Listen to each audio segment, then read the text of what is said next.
December 7-ാം തീയതി ഉച്ചകഴിഞ്ഞ് 2:30 ഇതുപോലുള്ളൊരു ആരാധനാ മധ്യയാണ് ദൈവമാതാവ് ഈ അൾത്താരയിൽ ജീവനോടെ സമയഘടികാരം നെഞ്ചിൽ ചാർത്തി പ്രത്യക്ഷയായിക്കൊണ്ട് ദുരന്തം ഉണ്ടാകുവാൻ പോകുന്നു, പ്രാർത്ഥിക്കണമെന്ന വലിയ ദൈവിക സന്ദേശം കൈമാറിയത്. ഈ സന്ദേശം ഉൾക്കൊണ്ട് തന്നെയാണ് നമ്മളും മരിയൻ ഉടമ്പടിയെടുത്ത് പ്രാർത്ഥിച്ചുകൊണ്ട് ജീവിതത്തിൻ്റെ വിവിധ ദുരന്ത മുഖങ്ങളെ അഭിമുഖീകരിക്കുവാൻ പ്രാർത്ഥനയിൽ ശരണം വെച്ചുകൊണ്ട് നമ്മുടെ ജീവിതത്തെ വിശുദ്ധീകരിച്ചുകൊണ്ട് ദൈവകൃപയെ നോക്കി പാർക്കുന്നത്.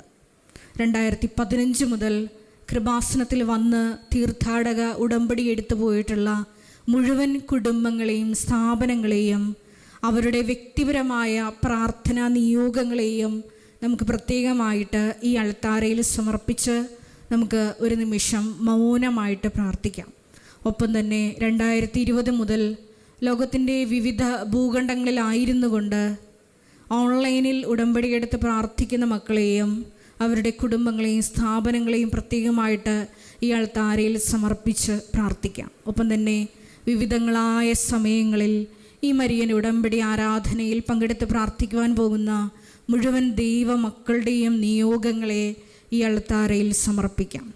ഏറെ പ്രത്യേകമായിട്ട് ഈ ധ്യാനം നയിക്കുവാൻ പോകുന്ന കൃപാസനത്തിൻ്റെ സ്ഥാപക ഡയറക്ടറായ ബഹുമാനപ്പെട്ട VP ജോസഫ് അച്ഛനെ ദൈവപിതാവിൻ്റെ കരങ്ങളിൽ സമർപ്പിച്ച് അച്ഛൻ്റെ പ്രത്യേക ആരോഗ്യത്തെ സമർപ്പിച്ച് നമുക്കൊരു നിമിഷം മൗനമായിട്ട് പ്രാർത്ഥിക്കാം.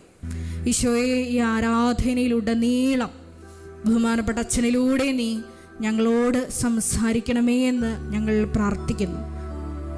ഈ വചനം കേൾക്കുമ്പോൾ അത് ഞങ്ങളിൽ ആന്തരികമായ വലിയ ചലനങ്ങളുണ്ടാക്കി ഈശോയെ ഞങ്ങളെ പുതിയ സൃഷ്ടികളാക്കി ഈ നോമ്പുകാല അരൂപിയിൽ തന്നെ തുടർന്നും ജീവിക്കുവാനുള്ള വലിയ അഭിഷേകം ഞങ്ങൾക്ക് നൽകണമേ എന്ന് പ്രാർത്ഥിക്കുന്നു.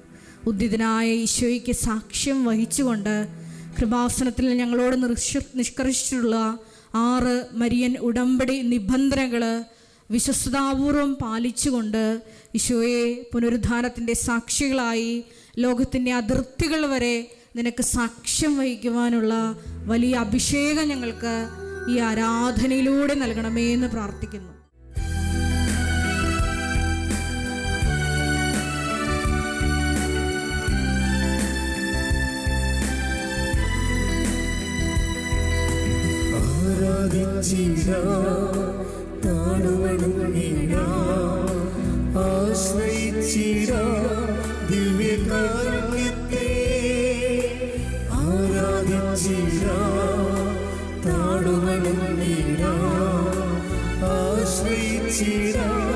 ദിവ്യകാരുണ്യത്തെ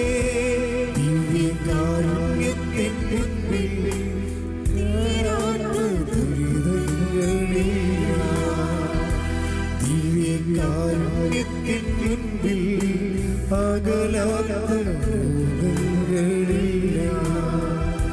ദിവ്യകാരുണ്യത്തിൻ മുൻപിൽ ഉണങ്ങാത്ത മുറിവുകളില്ല. ദിവ്യകാരുണ്യത്തിന് നേരവും ആരാധനയും സ്തുതിയും പുകഴ്ചയും ഉണ്ടായിരിക്കട്ടെ.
കാരുണ്യത്തിൻ മുൻപിൽ പൊറുക്കാത്ത പാപങ്ങളില്ല. ആരാധിച്ചിടാം, താണുവണങ്ങിടാം, ആശ്രയിച്ചിടാം ദിവ്യകാരുണ്യത്തെ. കൈകൾ വീശി ആരാധിച്ചിടാം, താണുവണങ്ങിടാം, ആശ്രയിച്ചിടാം ദിവ്യകാരുണ്യത്തെ. ആരാധിച്ചിടാം, താണുവണങ്ങിടാം, ആശ്രയിച്ചിടാം ദിവ്യകാരുണ്യത്തെ.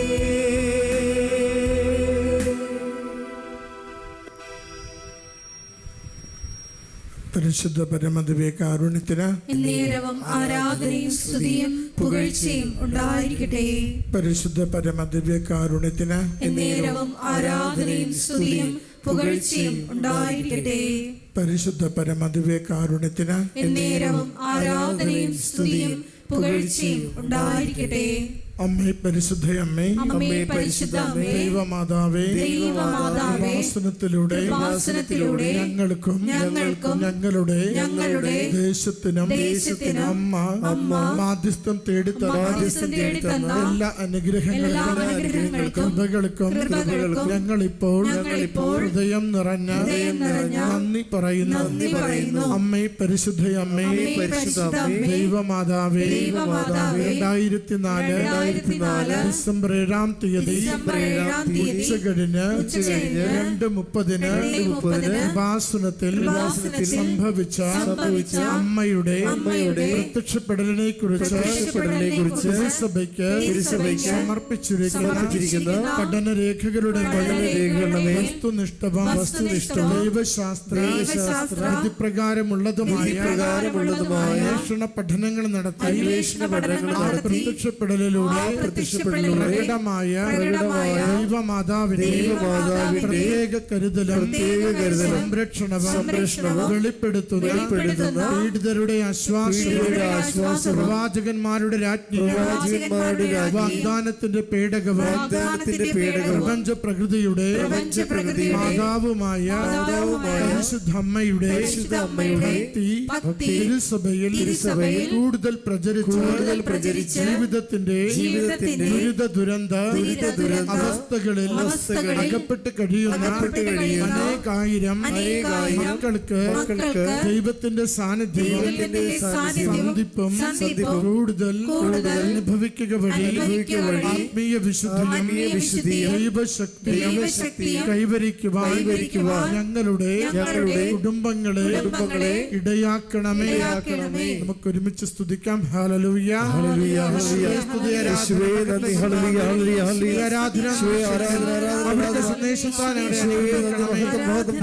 സൗഖ്യപ്പെടുത്തണമേ, ഹൃദയവേദനകൾക്ക് സമാധാനം നൽകണമേ, ആശ്വാസം പകരണമേ. ഹല്ലേലൂയ, സ്തുതി കർത്താവേ, ആരാധന ആരാധന കർത്താവേ, മഹത്വം സ്തുതി ആരാധന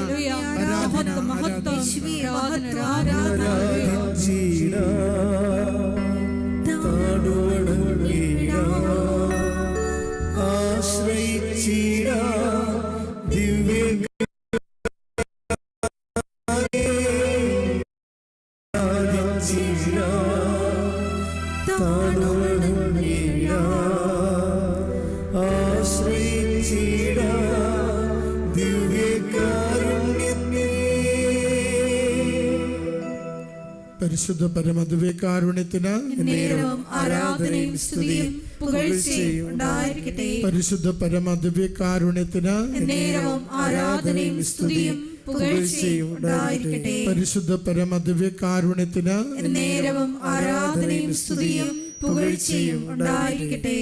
അമ്മേ പരിശുദ്ധയമ്മേ, ലോകങ്ങളുടെ രാജ്ഞിയായ അങ്ങേക്ക് ഭൗമ സംരക്ഷണത്തിനായി പ്രപഞ്ച പ്രകൃതിയെ തിരുസഭ പ്രതിഷ്ഠിക്കുവാൻ ഈ പ്രത്യക്ഷീകരണം വഴി ഇടയാക്കണമേ. പരിശുദ്ധമ്മേ, ജപമാല മാതാവേ, സകല കൃപാസനം പ്രാർത്ഥനകളോടും ചേർത്ത് ഞങ്ങളിപ്പോൾ പ്രാർത്ഥിക്കുന്ന ഈ സമൂഹത്തിന്റെ പ്രത്യേക നിയോഗവും നമ്മുടെ എല്ലാ അപേക്ഷകളെയും ആവശ്യങ്ങളെയും കൃപാസന മാതാവിൻ്റെ സംരക്ഷണയിൽ ഈശോനാഥന് സമർപ്പിക്കാം.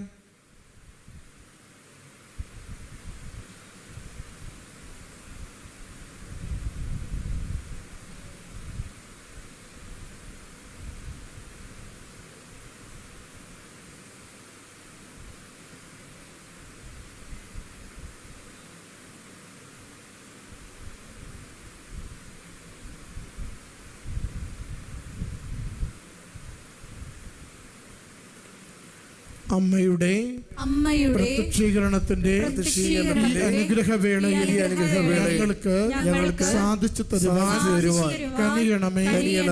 ആമേൻ. ആമേൻ. ഒരുമിച്ച് നമുക്ക് സ്തുതിക്കാം. ഹല്ലേലൂയ. ആരാധനയിലൂടെ ഞങ്ങളുടെ ജീവിത സാഹചര്യങ്ങളെ ആയിരിക്കുന്നിടങ്ങളിൽ അവിടുന്ന് സംരക്ഷിച്ച് സഹായിക്കുകയും സൗഖ്യവും സമാധാനവും നൽകി ഓരോ ദിവസവും അനുഗ്രഹിക്കണം. ഉടമ്പടി എടുത്തവരെ നിയോഗങ്ങൾ സമർപ്പിച്ചവരെയും പ്രാർത്ഥിക്കുന്ന ഓരോരുത്തരെയും അവിടുന്ന് അനുഗ്രഹിക്കണം. ഹല്ലേലൂയ. സ്തുതി, ആരാധന, ആരാധന, മഹത്വം കർത്താവേ, സ്തുതി, ആരാധന, മഹത്വം, സ്തുതി, ആരാധന, നമുക്കെല്ലാവർക്കും എഴുന്നേറ്റ് നിന്നുകൊണ്ട് ഗായക സംഘത്തോട് ചേർന്ന് ദിവ്യകാരുണ്യനാഥനെ മഹത്വപ്പെടുത്തി കരങ്ങളടിച്ച് പാടി പ്രാർത്ഥിക്കാം.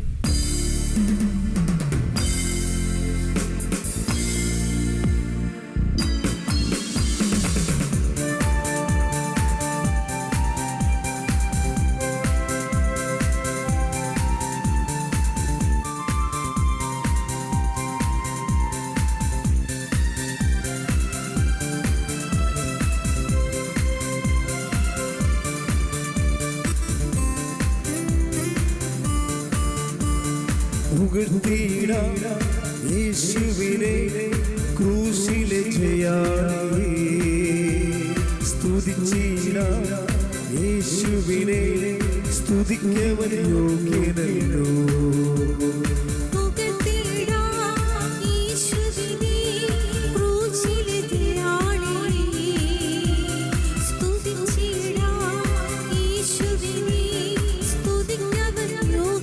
കൈകൾ ഉയർത്തിച്ചുകൊണ്ട് ആരാധിക്കാം യേശുവിനെ, അധികാരമുള്ളവരെ വണങ്ങിടാം ദൈവം കുഞ്ഞാടിനെ, ആരിലും ഉന്നതനെ.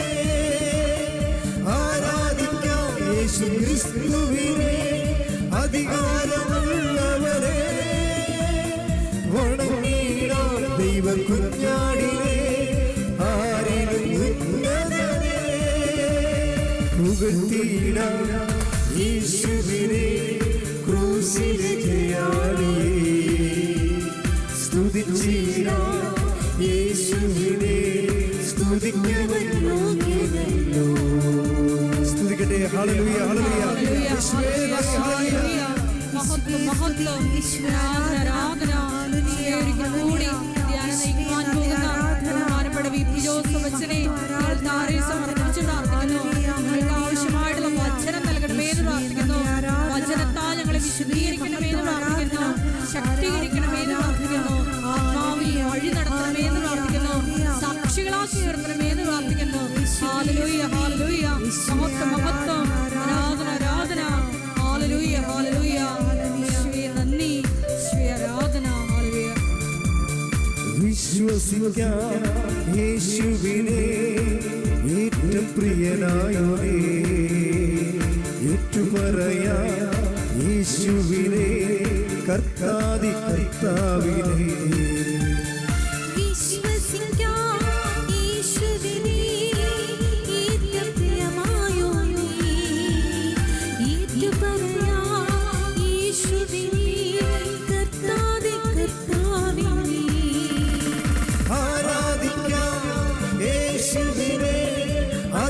അധികാരമുള്ളവനെ വണങ്ങിടാം ദൈവം കുഞ്ഞാടിനെ, ആരിലും ഉന്നതനെ. ആരാധിക്കാം യേശു ക്രിസ്തുവിനെ, അധികാരമുള്ളവനെ വണങ്ങിടാം ദൈവം കുഞ്ഞാടിനെ, ആരിലും ഉന്നതനെ. സ്തുതിക്കാം. ഹല്ലേലൂയ, ഹല്ലേലൂയ, ഹല്ലേലൂയ. യേശുവേ നന്ദി, ഹല്ലേലൂയ, ഹല്ലേലൂയ, ഹല്ലേലൂയ. എല്ലാവരും സ്തുതിക്കട്ടെ. ഹല്ലേലൂയ, ഹല്ലേലൂയ,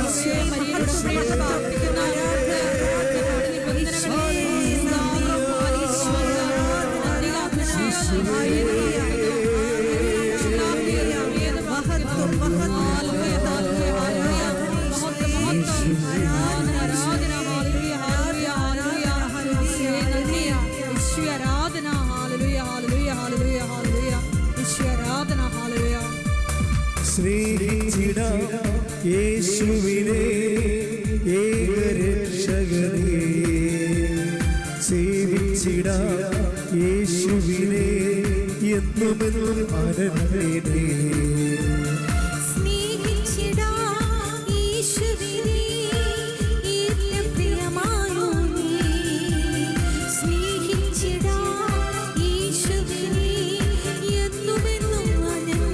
കൈകൾ ഉയർത്തി ആരാധിക്കാം യേശുവിനെ, അധികാരമുള്ളവരെ വണങ്ങിടാം ദൈവകുഞ്ഞാടിനെ, ആരിലും ഉന്നതനെ. ആരാധിക്കാം യേശുക്രിസ്തുവിനെ, അധികാരമുള്ളവരെ വണങ്ങിടാം ദൈവകുഞ്ഞാടിനെ, ആരിലും ഉന്നതനെ. സ്തുതിക്കട്ടെ. ഹല്ലേലൂയ, ഹല്ലേലൂയ, ഹല്ലേലൂയ. യേശുവേ ആരാധന, ആരാധന. യേശുവേ നന്ദി, മഹത്വം, മഹത്വം, മഹത്വം. ഹല്ലേലൂയ.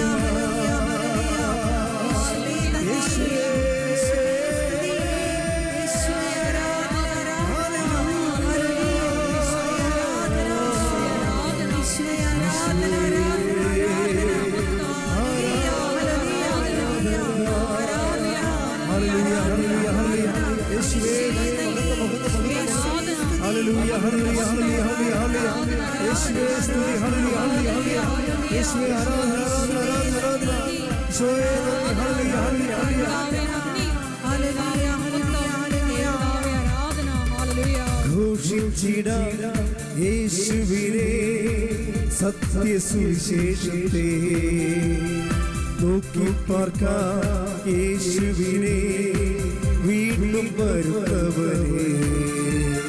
ഘോഷിച്ചിടാം യേശുവിനെ, സത്യസുവിശേഷത്തെ നോക്കി പാർക്കാം യേശുവിനെ, വീണ്ടും വരുന്നവനെ. ആരാധിക്കാം യേശുവിനെ, അധികാരമുള്ളവരെ വണങ്ങിടാം ദൈവകുഞ്ഞാടിനെ, ആരിലും ഉന്നതനെ. ആരാധിക്കാം യേശുക്രിസ്തുവിനെ, അധികാരമുള്ളവരെ വണങ്ങിടാം ദൈവകുഞ്ഞാടിനെ, ആരിലും ഉന്നതനെ. പുകഴ്ത്തിടാം യേശുവിനെ, ക്രൂശിലെ ജയാളിയെ.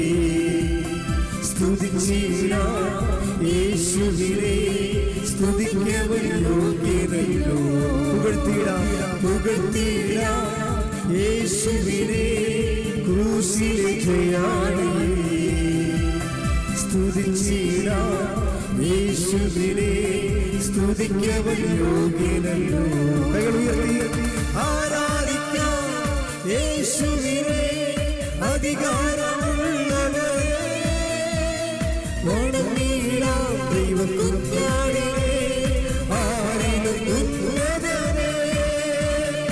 ആരാധിക്കാം യേശുക്രിസ്തുവിനെ, അധികാരമുള്ളവരെ വണങ്ങിടാം ദൈവകുഞ്ഞാടിനെ, ആരിലും ഉന്നതനെ. സ്തുതിക്കാം. ഹല്ലേലൂയ, യേശുവേ.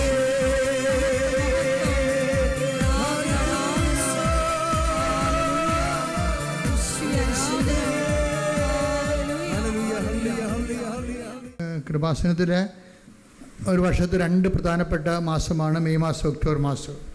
അമ്മയുടെ അനവധിയായ അനുഗ്രഹങ്ങൾ ലഭിക്കുന്ന മാസമാണ് അത്. മെയ് മാസത്തിൽ അമ്മയുടെ വണക്ക മാസമാണ്.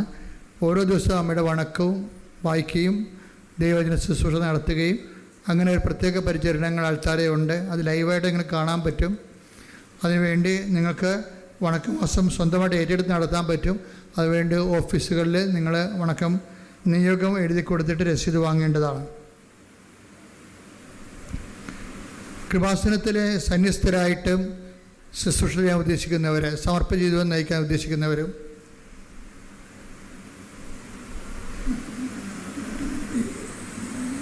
എൺപത്തിരണ്ട് 81 29 75 11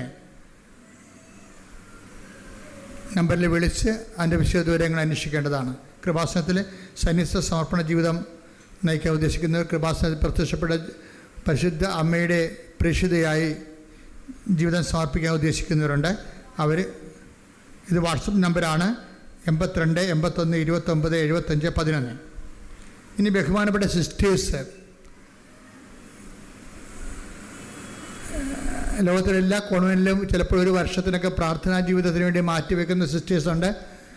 അവർക്ക് കൃപാസനത്തിൽ വന്നിട്ട് വിജയകരമായ രീതിയിൽ അവിടെ പ്രാർത്ഥനാ ജീവിതം കൊണ്ടുപോകാൻ പറ്റും, ശുശ്രൂഷ ചെയ്യാനും പറ്റും. അതിനവർക്ക് ചാപ്പലുണ്ട്. അവരുടെ കൃപാസനത്തിൻ്റെ കോൺവെൻ്റ് ചാപ്പൽ ഈ ദിവസങ്ങളിൽ ആലപ്പുഴ രൂപതാധ്യക്ഷൻ അഭിനന്ദ ആനാവർമ്മ പിതാവ് വന്ന് വെഞ്ചരിക്കുകയുണ്ടായി. അവരുടെ കൃപാസനം തന്നെ രൂപതയിലെ ജൂബിലി തീർത്ഥാടന കേന്ദ്രമായിട്ട് രൂപത പ്രഖ്യാപിച്ചിരിക്കുകയാണ്. അപ്പോൾ കൃപാസനത്തിൽ വന്ന് രൂപതയുടെ തീർത്ഥാടന കേന്ദ്രം എന്ന രീതിയിൽ ഇവിടെ തീർത്ഥാടനം ചെയ്യുന്നവർക്കും അതനുസരിച്ച് അനുരഞ്ജന ശുശ്രൂഷ സ്വീകരിക്കുന്നവർക്കും അതിൻ്റെ പരിചരണങ്ങൾ ലഭിക്കുന്നവർക്ക് പൂർണ്ണമായ ദണ്ഡവിമോചനം ജൂബിലി വർഷം മാർപ്പാപ്പ കൽപ്പിച്ച് നൽകുന്ന ദണ്ഡവിമോചനം കൃപാസനത്തിൽ ലഭിക്കാനുള്ള സാധ്യത നിങ്ങൾ പ്രയോജനപ്പെടുത്താൻ, തീർത്ഥാടകർ പ്രത്യേകിച്ച്. അതിന് നമ്മൾ കൃപാസനം മിഷൻ സെൻ്റർ എന്നും പറഞ്ഞ് കൃപാസനത്തിന് നേരെ പടിഞ്ഞാറ് വശത്ത് നമ്മുടെ പാർക്കിംഗ് സെൻറ്ററിൽ ഒരു ചാപ്പലും ബാക്കിയുള്ള സൗകര്യങ്ങളും രേഖപ്പെടുത്തിയിട്ടുണ്ട്. അപ്പോൾ ജൂബിലി തീർത്ഥാടനമായിട്ട് വരുന്നവർ ഇവിടെ വന്ന് മാതാവിനടുത്ത് പ്രാർത്ഥിച്ചിട്ട് അവിടെ പോയി കുമ്പസാരിച്ചിട്ട് അതിൻ്റെ ശുശ്രൂഷകൾ ബഹുമാനപ്പെട്ട അലക്സ് അച്ഛൻ ആണ്, അലക്സ് കൊച്ചിക്കാരൻ അച്ഛനാണ് അതിൻ്റെ ചാർജുള്ളത്. കൃപാസനം സ്റ്റാളിലെ നേർച്ച വസ്തുക്കൾ നമുക്കറിയാം. കൃപാസനത്തിൻ്റെ അടിസ്ഥാന ശുശ്രൂഷകൾ വിശ്വാസ പ്രയോഗമാണ്, വിശ്വാസ പ്രഖ്യാപനം, അതുപോലെ തന്നെ പ്രധാനപ്പെട്ടതാണ് പ്രാർത്ഥന, അതുപോലെ തന്നെ പ്രധാനപ്പെട്ടതാണ് വിശ്വാസ പ്രയോഗം. അതിൻ്റെ നേർച്ച വസ്തുക്കളെല്ലാം വെഞ്ചരിച്ചത് കൃപാസനത്തിൻ്റെ ഉള്ളിലാണ് ഉള്ളത്. കാര്യം അത് അത്രയും പരിശുദ്ധമായതുകൊണ്ട് പുറത്ത് കിട്ടത്തില്ല. പിന്നെ ചിലർ കൃപാസനത്തിൻ്റെ ആണ് വെഞ്ചരിച്ചാണെന്നൊക്കെ പറഞ്ഞുകൊണ്ട് നേർച്ച വസ്തുക്കളല്ലാത്ത വസ്തുക്കളൊക്കെ വെറും വസ്തുക്കൾ പുറത്ത് കൊടുക്കുന്നുണ്ട്. അതിനെക്കുറിച്ച് നിങ്ങൾ കരുതുന്നുണ്ടായിരുന്നു. നിങ്ങൾ വാങ്ങിക്കാതിരിക്കാതെ നിങ്ങളുടെ കാര്യമാണ്. പക്ഷെ അതല്ല, വെഞ്ചരിച്ച വസ്തുക്കൾ കൃപാസനത്തിനകത്ത് മാത്രമേ കിട്ടത്തുള്ളൂ എന്ന് പറയാനുള്ള ബാധ്യത ഞങ്ങൾക്കുണ്ട്. കാര്യം നിങ്ങൾ തെറ്റകപ്പെടാതിരിക്കാൻ വേണ്ടിയാണ്. കൃപാസനം 22 ഭാഷകളിലുണ്ട്. ചൈനീസ് ഭാഷ ഉൾപ്പെടെയാണ്, ജപ്പാൻ ചൈനീസ് ഭാഷ ഉൾപ്പെടെയാണ് ഇപ്പോൾ 22 ഭാഷകളിലേക്ക് കൃപാസനം പത്രം ഉള്ളത്. അത് ആർക്കെങ്കിലും ഇപ്പോൾ അറബികളിലേക്കും അടുത്ത മാസം മുതൽ ചിലപ്പോൾ ദൈവം അനുഗ്രഹിച്ച് പത്രം വരും. അപ്പോൾ എന്തുമാത്രം ലോകത്തിൻ്റെ വ്യാപകമായ രീതിയിൽ മാതാവിൻ്റെ പ്രത്യക്ഷീകരണത്തിൽ നിങ്ങൾക്ക് കൃപാസനത്തിൽ വരുമ്പോൾ എനിക്ക് തോന്നുന്നത് പലപ്പോൾ സിമ്പിളാണ് ശരിക്കും. കാര്യം എന്ന് വെച്ചാൽ കൃപാസനത്തിൽ വരുമ്പോൾ നിങ്ങളുടെ കണ്ണീര് വെപ്പേണ്ടത് അമ്മയുടെ ആവശ്യമാണ്, നമ്മുടെ ആവശ്യം മാത്രമല്ല. കാര്യം അമ്മയുടെ പ്രത്യക്ഷീകരണത്തിൻ്റെ സ്ഥിരീകരണത്തിന് ദൈവം നൽകുന്ന അടയാളമാണ് നിങ്ങൾക്ക് ലഭിക്കുന്ന അനുഗ്രഹം. അതുകൊണ്ട് തന്നെ നിങ്ങളെപ്പോഴും പ്രാർത്ഥിക്കേണ്ടത് അമ്മയുടെ പ്രത്യക്ഷീകരണത്തിൻ്റെ സാക്ഷിയാക്കാൻ എൻ്റെ കുടുംബത്തെയും തിരഞ്ഞെടുക്കണമെന്ന് പ്രാർത്ഥിച്ചാൽ പെട്ടെന്ന് തീരാവുന്ന പ്രശ്നമേ ഉള്ളൂ. ഞങ്ങൾക്ക് എന്നാൽ പാട്ടും പാടി നിൽക്കുന്നത് ഇവിടെ ഒരു ടെൻഷനും ഇല്ലാതെ. കാര്യം എനിക്കറിയാം, ഞാനൊരാളായിട്ട് ഇവിടെ നിന്നാൽ മതി. ചെയ്യേണ്ട കാര്യം എന്താണ്? അമ്മയുടെ പ്രത്യക്ഷീകരണത്തിന് അമ്മ ആൾക്കാർക്ക് അടയാളം നൽകിക്കൊള്ളും. അപ്പോൾ നിങ്ങളിതൊന്നും അച്ഛൻ്റെ പേരിൽ സ്ഥാപനത്തിൻ്റെ പേരിൽ ആട്രിബ്യൂട്ട് ചെയ്യേണ്ട കാര്യമൊന്നുമില്ല. അതൊക്കെ അവിടെ നിന്ന് മുകളിൽ നിന്ന് ചെയ്യേണ്ട കാര്യങ്ങളാണ്. അമ്മയുടെ പ്രത്യക്ഷീകരണം സഭയെ കൊണ്ട് അംഗീകരിപ്പിക്കുകയും ലോകത്തിനെ സന്ദേശം കൈമാറുകയും ചെയ്യേണ്ടത് സ്വർഗത്തിൻ്റെ നടപടിക്രമത്തിൻ്റെ ഭാഗമായിട്ടാണ് ഈ ഉടമ്പടി പ്രാർത്ഥന വന്നിരിക്കുന്നത്. നിങ്ങൾക്ക് അടയാളം ലഭിക്കുന്നത്. അപ്പോൾ ഉടമ്പടി വൃത്തിമനമായിട്ട് ജീവിക്കാൻ വേണ്ടി പ്രത്യേകം ശ്രദ്ധിച്ചാൽ മതി. Thank you. അഖണ്ഡ ജപമാല ഗ്രൂപ്പുകൾ നിങ്ങൾക്ക് ആരംഭിക്കാവുന്നതാണ്. ലോകത്തിൻ്റെ വിവിധ ഭാഗങ്ങളിൽ അഖണ്ഡ ജപമാല ഗ്രൂപ്പ് നടക്കുന്നുണ്ട്. 10-40 പേരുടെയൊക്കെ 50 മണി ആരാധന ഗ്രൂപ്പ് നടത്തുന്നുണ്ട്. അങ്ങനെ ഒരു ദൈവവിളിയൊക്കെ ഉണ്ടെങ്കിൽ കൂട്ടപ്രാർത്ഥന നടത്താൻ പറ്റും, ഒരുമിച്ച് പ്രാർത്ഥിക്കാനും ഒരുമിച്ച് പ്രവർത്തിക്കാനൊക്കെ പറ്റും. നിങ്ങൾക്ക് ഓഫീസിൽ നിന്ന് അതിൻ്റെ കാര്യവിചാരങ്ങളും ജപമാലയും ലഭിക്കുന്നതായിരിക്കും. ഓക്കെ. നേരവും ആരാധനയും സ്തുതിയും പുകഴ്ചയും ഉണ്ടായിരിക്കട്ടെ. പരിശുദ്ധ പരമദിവ്യകാരുണ്യത്തിന് നേരവും ആരാധനയും സ്തുതിയും പുകഴ്ചയും ഉണ്ടായിരിക്കട്ടെ. പരിശുദ്ധ പരമദിവ്യകാരുണ്യത്തിന് നേരവും ആരാധനയും സ്തുതിയും പുകഴ്ചയും ഉണ്ടായിരിക്കട്ടെ. എൻ്റെ പ്രിയപ്പെട്ടവരെ, ഉടമ്പടി ഒരു ജീവിതക്രമമാണ്.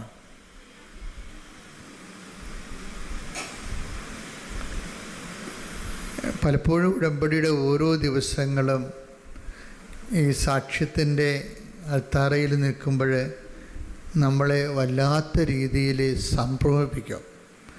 കാര്യം നാനാജാതി മതസ്ഥർ ഒരു ഷോർട്ട് ടൈമിൽ വെറും വളരെ ചുരുങ്ങിയ 4 മണിക്കൂറല്ലേ നിങ്ങൾ ഉടമ്പടി കാര്യങ്ങൾ ദൈവകാര്യം കേൾക്കാൻ വേണ്ടി ചെലവഴിക്കുന്നുള്ളൂ. 30 വർഷം ദൈവകാര്യം കേൾക്കാൻ വേണ്ടി ചെലവഴിച്ചതിനേക്കാൾ എക്സ്പീരിയൻസാണ് ചിലർ 40 വർഷമൊക്കെ ഈ ദൈവകാര്യം കേട്ടിട്ട് ഇന്ന് വരെ പച്ച പിടിക്കാത്ത ആൾക്കാരുണ്ട്. ഇത് 4 മണിക്കൂറാണിത് കേൾക്കണത്, ദൈവകാര്യം കേൾക്കണത്. പക്ഷെ അവരതിൻ്റെ അകത്ത് റൈറ്റ് ഇൻവെസ്റ്റ്മെൻറ്റ് നടത്തും. നമ്മൾ എന്ത് കേൾക്കുന്നു എന്നുള്ളതല്ല പ്രശ്നം. കേൾക്കുന്ന സമയങ്ങളിൽ തന്നെ നമ്മൾക്ക് അതിൻ്റെ സംശയങ്ങൾ ഓട്ടോമാറ്റിക്കായിട്ട് നിവാരണം ചെയ്യപ്പെടണം. ഈ ദൈവം നമ്മളെ പഠിപ്പിക്കുന്ന ഒരു രീതിയുണ്ട്. ചിലപ്പോൾ ഞാനായിരിക്കും അവിടെ നിന്നുകൊണ്ട് ഈശോയുടെ നാമത്തിൽ സംസാരിക്കണത്. പക്ഷേ ചിലർ ഇതിൻ്റെ അകത്ത് ഈ അതായത് take the bread of God അവരെല്ലാവരും ദൈവത്താൽ പഠിപ്പിക്കപ്പെടും. ശ്രദ്ധിക്കട്ടെ. ഹല്ലേലൂയ ഹല്ലേലൂയ ഹല്ലേലൂയ.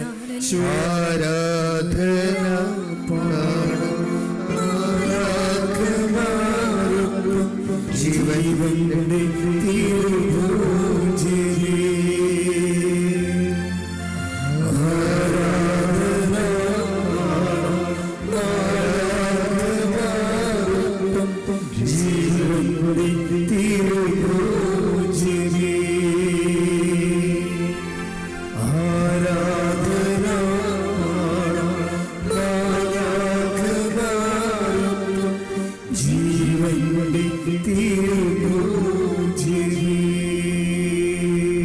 യോഹന്നാൻ 6:45 അവരെല്ലാവരും ദൈവത്താൽ പഠിപ്പിക്കപ്പെട്ടവരാകും എന്ന് പ്രവാചക ഗ്രന്ഥങ്ങളിൽ എഴുതപ്പെട്ടിരിക്കുന്നു. ഇപ്പം എല്ലാവരുമാണ്, അല്ലാതെ കുറച്ച് പേര് സെമിനാരിൽ ചേർന്ന് വൈദിക വിദ്യാർത്ഥികളായിട്ട് കുറേ 10 കൊല്ലം പഠിക്കണ അങ്ങനെയുള്ള കക്ഷികൾ മാത്രമല്ല. ദൈവത്തിൻ്റെ വാക്കുകൾ വളരെ സുതാര്യവും ലളിതവും ഹ്രസ്വവും ആണ്. എന്താണ്? അവരെല്ലാവരും ദൈവവചനം കേൾക്കുന്ന എല്ലാവരും ദൈവത്താൽ പഠിപ്പിക്കപ്പെടാനുള്ള സാധ്യതയുണ്ട്. എപ്പോഴും നമ്മൾ ആ സാധ്യത മനസ്സിലാക്കണം. ഞങ്ങളൊക്കെ വചനം പറയുമ്പോഴും നിങ്ങളൊക്കെ ജോസഫ് വചനമല്ല, ഞാനതിന് ശബ്ദം നൽകുന്ന മാത്രമേ ഉള്ളൂ. ദൈവത്തിൻ്റെ റിട്ടേൺ വേർഡ് ഓഫ് ഗോഡിന് ഞാനൊരു സൗണ്ട് ചെയ്ത് കൊടുക്കും, ഞാൻ ശബ്ദം കൊടുക്കും. എന്നിട്ട് നിങ്ങളുടെ കയ്യിലിരിക്കുന്നത് അപ്പാരറ്റസ് ചെവിയല്ലേ അല്ലേ? അപ്പം ചെവിക്ക് പറ്റുന്ന രീതിയിൽ ഞാൻ ഇനി ശബ്ദം കൊടുക്കാൻ, ശബ്ദസംബന്ധമായ കാര്യങ്ങളല്ലേ ചെവി അക്സെപ്റ്റ് ചെയ്യത്തുള്ളൂ. അപ്പോൾ എന്നെ സംബന്ധിച്ചിടത്തോളം ഞാൻ എന്താ ചെയ്യണത്? ദൈവത്തിൻ്റെ വാക്കുകൾ എടുത്തിട്ട് നിങ്ങളുടെ ചെവിക്കും എൻ്റെ ചെവിക്കും പറ്റുന്ന രീതിയിൽ ഞാനതിനെ ശബ്ദം കൊടുക്കും അതിന്. അപ്പം നിങ്ങളത് കേൾക്കുകയാണ് ചെയ്യണത്. അപ്പം ചിലരെന്ത് ചെയ്യും, അത് മനുഷ്യനാൽ പഠിപ്പിക്കുന്ന പോലെയും ആകും, ദൈവത്താൽ പഠിപ്പിക്കുന്ന പോലെയും ആകും. ഇപ്പം നിങ്ങളൊരു 100 പേരുണ്ടെന്ന് വിചാരിച്ചോ, 50 പേർക്ക് ഞാൻ ജോസഫ് അച്ഛൻ പഠിപ്പിച്ച പോലെയാവും, മനുഷ്യൻ പഠിപ്പിച്ച പോലെയാവും. 50 പേർക്ക് ദൈവം പഠിപ്പിച്ച പോലെയാവും. അതെങ്ങനെ അറിയാൻ പറ്റും? ചിലർക്ക് കേൾക്കുമ്പോൾ തന്നെ സംശയങ്ങൾ ഓട്ടോമാറ്റിക്കായിട്ട് മാറിക്കൊണ്ടിരിക്കും. ചിലർക്ക് സംശയങ്ങൾ വന്നുകൊണ്ടിരിക്കും. ഇതാണ് സംഭവം. ഈ സംശയങ്ങൾ വന്നുകൊണ്ടിരിക്കുമ്പോൾ അവർക്ക് ക്ലാരിഫിക്കേഷൻ കിട്ടണില്ല എന്നർത്ഥം. ക്ലാരിഫിക്കേഷൻ കിട്ടണില്ല. നമുക്ക് നമ്മൾ ഇരുട്ടത്ത് ഇറങ്ങി നടക്കുകയാണ്, നമുക്ക് വ്യക്തമായിട്ട് കാണാൻ പറ്റണില്ല എന്നുണ്ടെങ്കിൽ നടക്കാൻ പറ്റില്ല നമുക്ക്, അല്ലേ? നമുക്ക് ഇരുട്ടത്ത് നടക്കണം, അത് പവർ കട്ടാണെന്ന് വിചാരിച്ചോ, നമുക്ക് വ്യക്തമായിട്ട് കാണാൻ പറ്റണില്ലെങ്കിൽ നമുക്ക് നടക്കാൻ പറ്റത്തില്ല. കാര്യം വചനത്തെ സംബന്ധിച്ചിടത്തോളം വചനത്തെക്കുറിച്ചുള്ള ഒരു വാക്യം എന്ന് പറയണത്, ദൈവത്തിൻ്റെ വചനം തൻ്റെ പാദങ്ങൾക്ക് ദീപവും പാതയിൽ പ്രകാശവുമാണ്. Take the word of God. 119 സങ്കീർത്തനം 105 തിരുവചനം. 119 സങ്കീർത്തനം 105 തിരുവചനം. അങ്ങയുടെ വചനം, അങ്ങയുടെ വചനം എന്റെ പാദത്തിന് വിളക്കും പാതയിൽ പ്രകാശവുമാണ്. അപ്പം ഓരോ വചനത്തിൻ്റെയും അതിൻ്റെ മിഷൻ എന്താണ്, ദൗത്യം, വചനത്തിൻ്റെ ദൗത്യം എന്താണ്? ഓരോ വചനവും അങ്ങയുടെ വചനം എൻ്റെ പാദത്തിന് വിളക്കും, എന്താണ്, പാതയിലെ പ്രകാശവുമാണ്. എന്നുവെച്ചാൽ ഞാൻ നടക്കേണ്ട വഴി നിൻ്റെ മുഖത്ത് നോക്കി ഞാൻ ഉപദേശിക്കുമെന്ന് പറഞ്ഞ വചനത്തിൻ്റെ കൂടെയാണ് ഇത് പോണത്. Take the word of God. ഞാൻ നടക്കേണ്ട വഴി. ശ്രദ്ധിക്കട്ടെ. ഹല്ലേലൂയ, ഹല്ലേലൂയ, ഹല്ലേലൂയ, ഹല്ലേലൂയ. 32 സങ്കീർത്തനം 8 തിരുവചനം. സങ്കീർത്തനം 32:8. ഞാൻ നിന്നെ ഉപദേശിക്കാം, നീ നടക്കേണ്ട വഴി കാണിച്ചു തരാം. ഞാൻ നിന്റെ മേൽ ദൃഷ്ടി ഉറപ്പിച്ച് നിന്നെ ഉപദേശിക്കാം. ഇപ്പം എല്ലാ ഈച്ച് ആൻഡ് എവരി ഡിസിഷന്, തീരുമാനങ്ങൾക്കെല്ലാം കറസ്പോണ്ടിങ് ലൈറ്റ് ഓഫ് വേർഡ് ഉണ്ട്. പ്രകാശത്തിൻ്റെ വചനങ്ങളുണ്ട്. Light of the world, light of the word, പ്രകാശത്തിൻ്റെ വചനം. അതായത് ഓരോ വിഷയത്തിനും അതിനാവശ്യമായ ലൈറ്റ് കിട്ടണമെന്നുണ്ടെങ്കിൽ അതിൻ്റെ ആവശ്യമായ വചനം നമ്മൾ അറിഞ്ഞിരിക്കണം. ഉടമ്പടിയിലെ ഒരു പ്രധാനപ്പെട്ട എക്സസൈസ് എന്താണ്? അരമണിക്കൂർ വചനം വായിക്കുക. പിന്നെന്താണ്? ഉടമ്പടി ധ്യാനം എല്ലാ ദിവസവും കൂടുക. ഇപ്പം അഡീഷണലായിട്ട് വെച്ചിരിക്കണത് എന്താണ്? Daily bread. അല്ലാതെ ഉടമ്പടിയുടെ പരിസരങ്ങളെല്ലാം അറിയണമെന്നുണ്ടെങ്കിൽ, ഉടമ്പടി ആക്ടിവേറ്റ് ചെയ്യുന്ന പ്രിൻസിപ്പിൾസ് അറിയണമെന്നുണ്ടെങ്കിൽ ഉടമ്പടി വിഹിതമായ വചനങ്ങൾ അറിയണം നമ്മൾ. ഉടമ്പടി വിഹിതമായ വചനങ്ങളാണ് ഉടമ്പടി ജീവിതത്തിൻ്റെ വെളിച്ചമായിട്ട് വരണത്. നമ്മുടെ ഉടമ്പടി ജീവിത പാതയിൽ വെളിച്ചമായിട്ട് വരണത് ഉടമ്പടി വിഹിതമായ വചനങ്ങളാണ്. അതുകൊണ്ടാണ് അരമണിക്കൂർ വചനം വായിക്കണമെന്ന് പറയുമ്പോൾ ഉടമ്പടി വചനമാണ് നമ്മൾ വായിക്കേണ്ടത്. കഴിഞ്ഞ ദിവസങ്ങളിൽ ഇവിടെ ഒരു കുഞ്ഞൊരു സാക്ഷ്യം പറഞ്ഞു. ഒരു കോതമംഗലത്തിലൊരു കൊച്ചുകൊണ്ട്, എൻ്റെ പേര് ഞാൻ പറഞ്ഞേ, അവൻ സാക്ഷ്യം പറഞ്ഞ അവന് ബൈബിൾ അവരുടെ ജില്ലയിൽ ബൈബിൾ ജിസ്മോൻ്റെ സാക്ഷ്യം എന്ന് വെച്ച് കഴിഞ്ഞാൽ അവന് ബൈബിൾ ക്വിസാണ്. അവനെന്താ ചെയ്യണത്? അവൻ രാവിലെ എഴുന്നേറ്റിട്ട് ഡെയിലി ബ്രെഡ് കേൾക്കും, എന്നിട്ട് അതിൽ പറയുന്ന വചനങ്ങളെല്ലാം കുറിച്ച് വെക്കും. അത് മാത്രമാണ് അവൻ പഠിച്ചിരിക്കുന്നത്. 2 മാസത്തെ വചനങ്ങൾ ഗൃഹപാഠമായിട്ട് പഠിച്ചു. 102 വചനങ്ങൾ പഠിച്ചു. 302 വചനങ്ങൾ അവൻ പഠിച്ചു. അപ്പോൾ ഭയങ്കര സീരിയസ് ആയിട്ട് എടുക്കുന്ന ആൾക്കാരുണ്ട്. നിങ്ങൾക്ക് പലപ്പോഴും സംഭവിക്കുന്നത്, എനിക്ക് പലപ്പോഴും തോന്നിയിട്ടുള്ളത്, ഉടമ്പടി വളരെ ദൈവികമായ ഒരു സംവിധാനമാണ്. കാര്യം അത് എന്നെ ഞെട്ടിക്കണമെന്ന് പറയുന്നത്, ഞാനിപ്പോൾ അച്ഛനായിട്ട് 40 ഈ ശുശ്രൂഷ തുടങ്ങിയിട്ട് 10-39 കൊല്ലം ആയി, അപ്പം കഴിഞ്ഞു. പക്ഷേ ഇങ്ങനെ ജനങ്ങളെ അനുദിനം ഒരുമിച്ച് കൂട്ടുകയും നാനാജാതി മതസ്ഥരെ അവരുടെ വേദനകാലങ്ങളിലെ കർത്താവിൻ്റെ സ്നേഹത്തിലേക്കും പരിപാലനയിലേക്കും വിളിക്കുകയും ചെയ്യുന്ന ശുശ്രൂഷ ഞാൻ എൻ്റെ ജന്മത്തെ കണ്ടിട്ടില്ല. ഞാൻ ചരിത്രം നല്ലവണ്ണം പഠിക്കുന്ന ആളാണ്. ഓരോ ശുശ്രൂഷകളും എന്ന് തുടങ്ങി. ഇപ്പോൾ നിത്യാരാധന ഇന്ന് 13-ാം നൂറ്റാണ്ടിലാണ് നിത്യാരാധന തുടങ്ങിയത്. 13-ാം നൂറ്റാണ്ട് 700 കൊല്ലമേ ഉള്ളൂ നിത്യാരാധന തുടങ്ങിയിട്ട്. കുരിശിൻ്റെ വഴി സഭയിലെ ശുശ്രൂഷയാണ്. അതിൻ്റെ തുടങ്ങിയിട്ട് 800 കൊല്ലമായി. 12-ാം നൂറ്റാണ്ടിൽ തുടങ്ങിയതാണ്. ജപമാല 16-ാം നൂറ്റാണ്ടിൽ തുടങ്ങിയതാണ്. പക്ഷേ ഇതെല്ലാം തുടങ്ങി ഇതെല്ലാം അനുവർത്തിക്കുന്നത് ആരാണ്? Those who are meant. അത് ആരാണ് ഇതോടെ മെൻറ്റ്? കാത്തലിക്സാണ് ശരിക്കും പറഞ്ഞത്.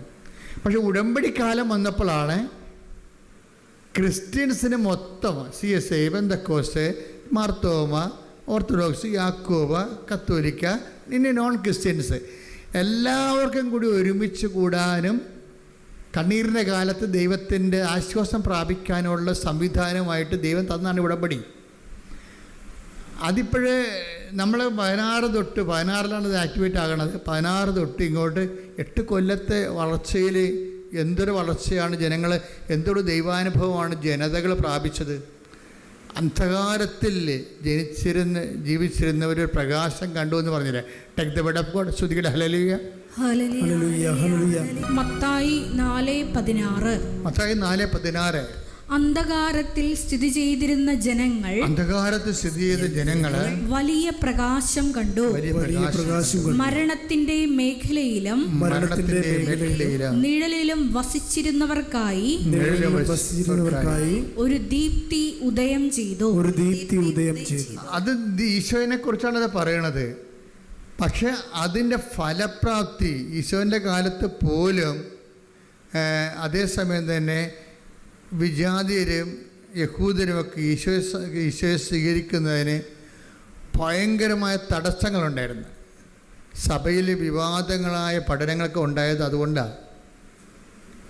ചില യഹൂദന്മാരായിട്ടുള്ള ആൾക്കാർ ക്രിസ്ത്യാനിലേക്ക് വന്നപ്പോൾ ഈ ക്രിസ്ത്യാനിസായിട്ടുള്ള പത്തോസിനെപ്പോലുള്ളവർ പറഞ്ഞു, നിങ്ങൾ ആദ്യം ഈ വിജാതിയരായിട്ടുള്ള ആൾക്കാർ ക്രിസ്ത്യാനിലേക്ക് വന്നപ്പോൾ പത്തോസ് ആദ്യം പറഞ്ഞു, നിങ്ങൾ ആദ്യം യഹൂദരാകണം, പിന്നെ നിങ്ങൾ സർക്കംസിഷനൊക്കെ ചെയ്യണം, ഛേദനാചാരം ചെയ്യണം, എന്നിട്ട് ക്രിസ്ത്യനായിട്ട് ബാപ്റ്റിസ് ചെയ്യാൻ പറ്റത്തുള്ളൂ എന്നൊക്കെ സങ്കീർണങ്ങളായ പഠനങ്ങളൊക്കെ വന്നു.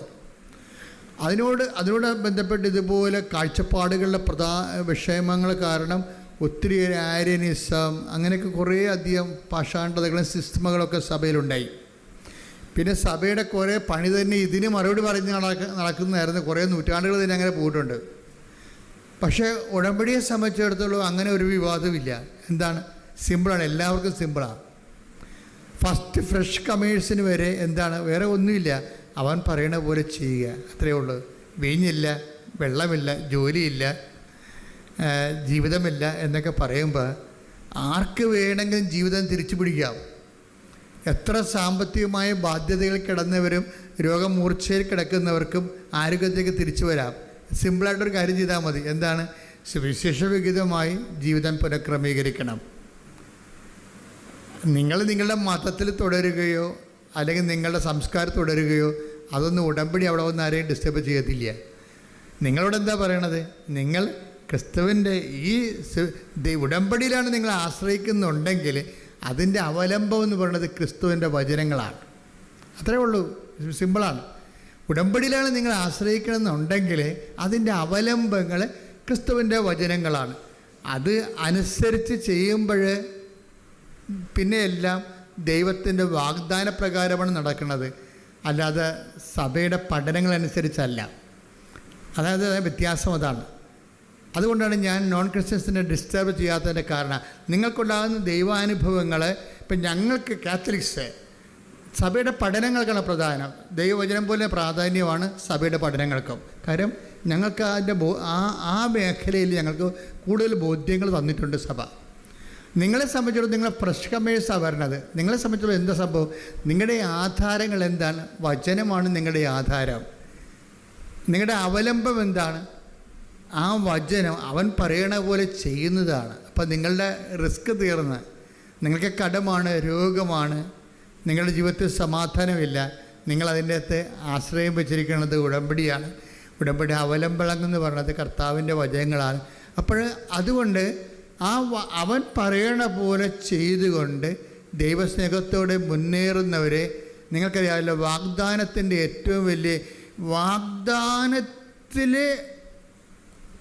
100% അടിസ്ഥാനപ്പെടുത്തിയുള്ള ഒരുപക്ഷെ ഏക ആധ്യാത്മിക പരിചരണമാണ് ഈ ഉടമ്പടി. എന്താ കാര്യം? ഉടമ്പടി അവലംബപ്പെടുത്തിക്കുന്നത് അതിൻ്റെ അടിസ്ഥാനം എന്താണ്? ദൈവത്തിൻ്റെ വാഗ്ദാനമാണ്. വാഗ്ദാനം എന്തുമാത്രം ഉണ്ടെന്നാണ് വിചാരിക്കണത്? അതായത് 8850 വാഗ്ദാനങ്ങളുണ്ട്. ഈ വാഗ്ദാനങ്ങളിലാണ് ഉടമ്പടി വർക്ക് ചെയ്യണത്, അല്ലാതെ മറ്റ് പഠനങ്ങളിലല്ല. അതാണ് എൻ്റെ അക്രൈസ്തവരുടെ ഏറ്റവും വലിയ ഗുണം അതാണ്. എന്നൊക്കറിയാം, അവരെ സംബന്ധിച്ചിടത്തോളം ദൈവം ഉടമ്പടി വർക്ക് ചെയ്യണത് സഭാ പഠനങ്ങളെ അടിസ്ഥാനപ്പെടുത്തിയല്ല. എന്താണ് ഉടമ്പടി വർക്ക് ചെയ്യണത്? അക്രൈസ്തവർക്ക് ഉടമ്പടി വർക്ക് ചെയ്യണത് ദൈവത്തിൻ്റെ വാഗ്ദാനങ്ങളെ അടിസ്ഥാനപ്പെടുത്തിയാണ്. ദൈവം വാഗ്ദാനങ്ങൾ വിശ്വസ്തനാണ്. അതുകൊണ്ടാണ് നിങ്ങൾ അവിശ്വസ്തരായിരുന്നാലും അവൻ വിശ്വസ്തനായിരിക്കും. അയ്യോ, ബൈബിളിൽ ടേക്ക് ദ ബെഡപ്പോടെ ശ്രുതികട്ടെ. ഹല്ലേലൂയ, ഹല്ലേലൂയ, ഹല്ലേലൂയ, ഹല്ലേലൂയ, ഹല്ലേലൂയ. യേശുവേ സ്തുതി. ഹല്ലേലൂയ. 2 തിമോത്തിയോസ് 2:13. 2 തിമോത്തി 2:13. നാം അവിശ്വസ്തരായിരുന്നാലും അവൻ വിശ്വസ്തനായിരിക്കും. എന്തെന്നാൽ തന്നെ തന്നെ നിഷേധിക്കുക അവന് സാധ്യമല്ല. ഒരു ഭയങ്കര ഓപ്പൺ മാർക്കറ്റ് എന്ന് പറഞ്ഞ പോലെയാണ്. അതായത് ഇത് മൊണോപ്പൊളി ഇല്ല ഇതിൻ്റെ അകത്ത്. ഓപ്പൺ മാർക്കറ്റ്, മറ്റേത് റിസർവ്ഡ് ഇല്ല, ആർക്കെങ്കിലും വേണ്ടി റിസർവ് ചെയ്തിരിക്കണമല്ല. ഇപ്പം കൃപ റിസർവേഷനിലുള്ളതാണ്. പക്ഷേ ഉടമ്പടിയെ സംബന്ധിച്ചിടത്തോളം നിത്യരക്ഷയ്ക്ക് ആവശ്യമായ കൃപ കൗതാശികമായി റിസർവ്ഡാണ് നിത്യജീവനെ സംബന്ധിച്ചിടത്തോളം. പക്ഷേ അതിൻ്റെ തീരുമാനങ്ങളൊക്കെ അന്ത്യതീരുമാനങ്ങൾ എടുക്കുന്നത്, അക്രൈസ്തവരെക്കുറിച്ചുള്ള അന്ത്യതീരുമാനം എടുക്കുന്നത് ആരാണ്? ദൈവമാണ് തീരുമാനം എടുക്കുന്നത്. അതെവിടെ നിന്നാണ് ആ തീരുമാനം വരണത്? നിങ്ങളുടെ ആത്മാർത്ഥതയിലൂടെയാണ് തീരുമാനം കയറുന്നത്. നിങ്ങളുടെ ഓരോ വ്യക്തികളും ക്രിസ്തുവിനോട് ഇപ്പോൾ വിഷയബന്ധിയായിട്ട് നിങ്ങൾക്ക് ഉടമ്പടി എടുക്കാം, വ്യക്തിബന്ധിയായിട്ട് ഉടമ്പടി എടുക്കാം. ഞാൻ ആദ്യം പറഞ്ഞ ഭാഗങ്ങളെല്ലാം വിഷയബന്ധിയായിട്ട് ഉടമ്പടി എടുക്കുന്ന തുടക്കക്കാരെക്കുറിച്ചാണ് പറഞ്ഞിരിക്കുന്നത്. അക്രൈസ്തവരിൽ നിന്ന് വരുന്ന തുടക്കക്കാരില്ലേ, അവർ ചെയ്യണത് വിഷയബന്ധിയായിട്ടാണ് ഉടമ്പടി എടുക്കണം. അവർക്ക് IELTS പാസ്സാകണം, അവരുടെ വസ്തു വിൽക്കണം, കടങ്ങൾ മാറണം, വിഷയബന്ധിയാണ്. ഉടമ്പടിയുടെ ആദ്യ പ്രൈമറി ഭാഗങ്ങളെല്ലാം വിഷയബന്ധിയാണ്. ഉടമ്പടി കുറച്ചുകൂടി മച്ചുറായി കഴിയുമ്പോൾ, ഉടമ്പടി ജീവിതമാണല്ലോ, അത് വ്യക്തിബന്ധിയായിട്ട് മാറും. അത് ഓപ്ഷനിലാണ്. ഞങ്ങളാരും നിങ്ങളോട് വ്യക്തിബന്ധിയാകണമെന്ന് നിർബന്ധിക്കുകയോ നിർബന്ധപൂർവ്വം നിങ്ങളെ മതം മാറ്റുകയോ അങ്ങനെ വിഷയം വരെ ചെയ്തിട്ടുണ്ടോ? എന്നെ ഒരിക്കലും ചെയ്യത്തില്ല. അത് ദൈവം അവനവന് കൊടുക്കുന്ന കൃപയുടെ അടിസ്ഥാനത്തിലായിരിക്കും. അത് അവനവൻ ദൈവത്തോട് കാണിക്കുന്ന ആത്മാർത്ഥതയുടെ അടിസ്ഥാനത്തിലായിരിക്കും. ചിലർ വസ്തുവിന് മാത്രം ദൈവത്തിൽ ആശ്രയിക്കും, ചിലർ വ്യക്തിക്ക് വേണ്ടി ദൈവത്തിൽ ആശ്രയിക്കും. അത് അവരുടെ വിഷയങ്ങളാണ്. സ്തുതിക്കട്ടെ. ഹല്ലേലൂയ, ഹല്ലേലൂയ, ഹല്ലേലൂയ, ഹല്ലേലൂയ, ഹല്ലേലൂയ. ആരാധന. ഹല്ലേലൂയ, ഹല്ലേലൂയ. നമുക്ക് എല്ലാവർക്കും വ്യക്തിപരമായിട്ട് ആത്മബന്ധം നീയുമായിട്ടുണ്ടാകുവാൻ ഈ ആരാധനയിലൂടെ പ്രത്യേകമായി ഞങ്ങളോട് കരുണ തോന്നണമേ. ഹല്ലേലൂയ, ഹല്ലേലൂയ. ആരാധന, ആരാധന. ഹല്ലേലൂയ, ഹല്ലേലൂയ.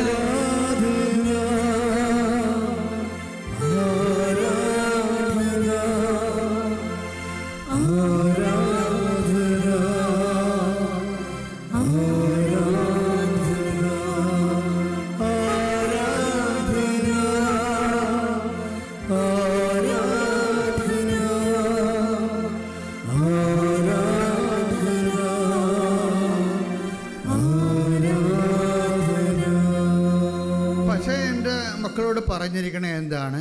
ഉടമ്പടി എന്ന് പറയണത് ബേസിക്കായിട്ട് അതിൻ്റെ ബേസ്മെൻ്റ് എന്ന് പറയണത് ആധാരം.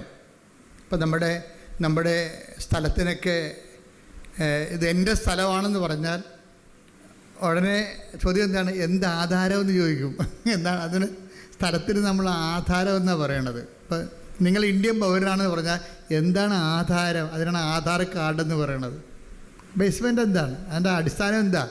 നിങ്ങൾ ഇന്ത്യക്കാരനാണ്, അടിസ്ഥാനം എന്താണ്? കാർഡ് കാണിക്കാം, നമുക്ക് ആധാർ കാർഡ് കാണിക്കാം. അതുപോലെ തന്നെ ഇതുപോലെ തന്നെ സ്ഥലം, നിങ്ങളുടെ സ്ഥലമാണിത് എന്ന് പറഞ്ഞു കഴിഞ്ഞാൽ ആധാരം. അപ്പോൾ നമുക്ക് ആധാരമുണ്ട് അതിന്. ഉടമ്പടി ആധാരം എന്താ? ഉടമ്പടി ആധാരം നിങ്ങൾ ഉടമ്പടി ചെയ്തിട്ടില്ലേ ദൈവമായിട്ട്? അപ്പോൾ അതിൻ്റെ ആധാരം എന്താ? ദൈവത്തിൻ്റെ വാഗ്ദാനമാണ്. ആ വാഗ്ദാനം നിങ്ങൾ പ്രാപിക്കണമെന്നുള്ളതിന് നിർബന്ധം എന്താ? ഞാൻ ആ വാഗ്ദാനത്തിന് പറ്റുന്ന രീതിയിൽ അതിൻ്റെ നിബന്ധനകളെ പാലിക്കുന്നുണ്ട്. അതാണ് സംഭവം. സിമ്പിളല്ലേ? ദൈവത്തിന് വാഗ്ദാനങ്ങളുണ്ട്. ഓക്കെ, നിങ്ങളുടെ ഉടമ്പടി അവലംബം എന്താണ്? അത് ദൈവത്തിൻ്റെ വാഗ്ദാനമാണ്. ദൈവത്തിൻ്റെ വാഗ്ദാനം നിങ്ങൾക്ക് കിട്ടണമെന്ന് എന്താ നിർബന്ധം? അതെ, ഞാൻ നിബന്ധനകൾ പാലിക്കുന്നുണ്ട്, അതാണ് വിഷയം. അച്ഛാൽ നിബന്ധനകൾ പാലിച്ചാൽ വാഗ്ദാനം പ്രാപിക്കാൻ പറ്റുമെന്നും ദൈവത്തിൻ്റെ വാഗ്ദാനമാണ്. ശ്രുതിക്കട്ടെ ഹല്ലേലൂയ. ഹല്ലേലൂയ, ഹല്ലേലൂയ, ഹല്ലേലൂയ. യേശുവേ, ഉടമ്പടി നിബന്ധനകൾ ശ്രദ്ധാപൂർവ്വം പാലിച്ചുകൊണ്ട് വാഗ്ദാനങ്ങൾ കരയറ്റുവാൻ ഈ ആരാധനയിലൂടെ പ്രത്യേകം കരുണയാകണമേ. Hallelujah, hallelujah.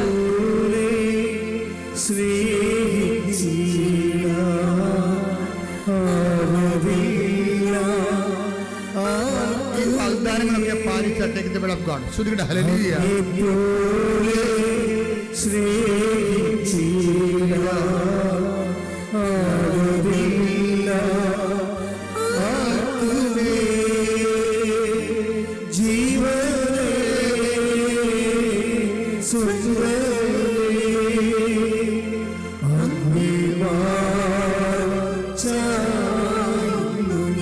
ജീവനെ സ്വന്തമേ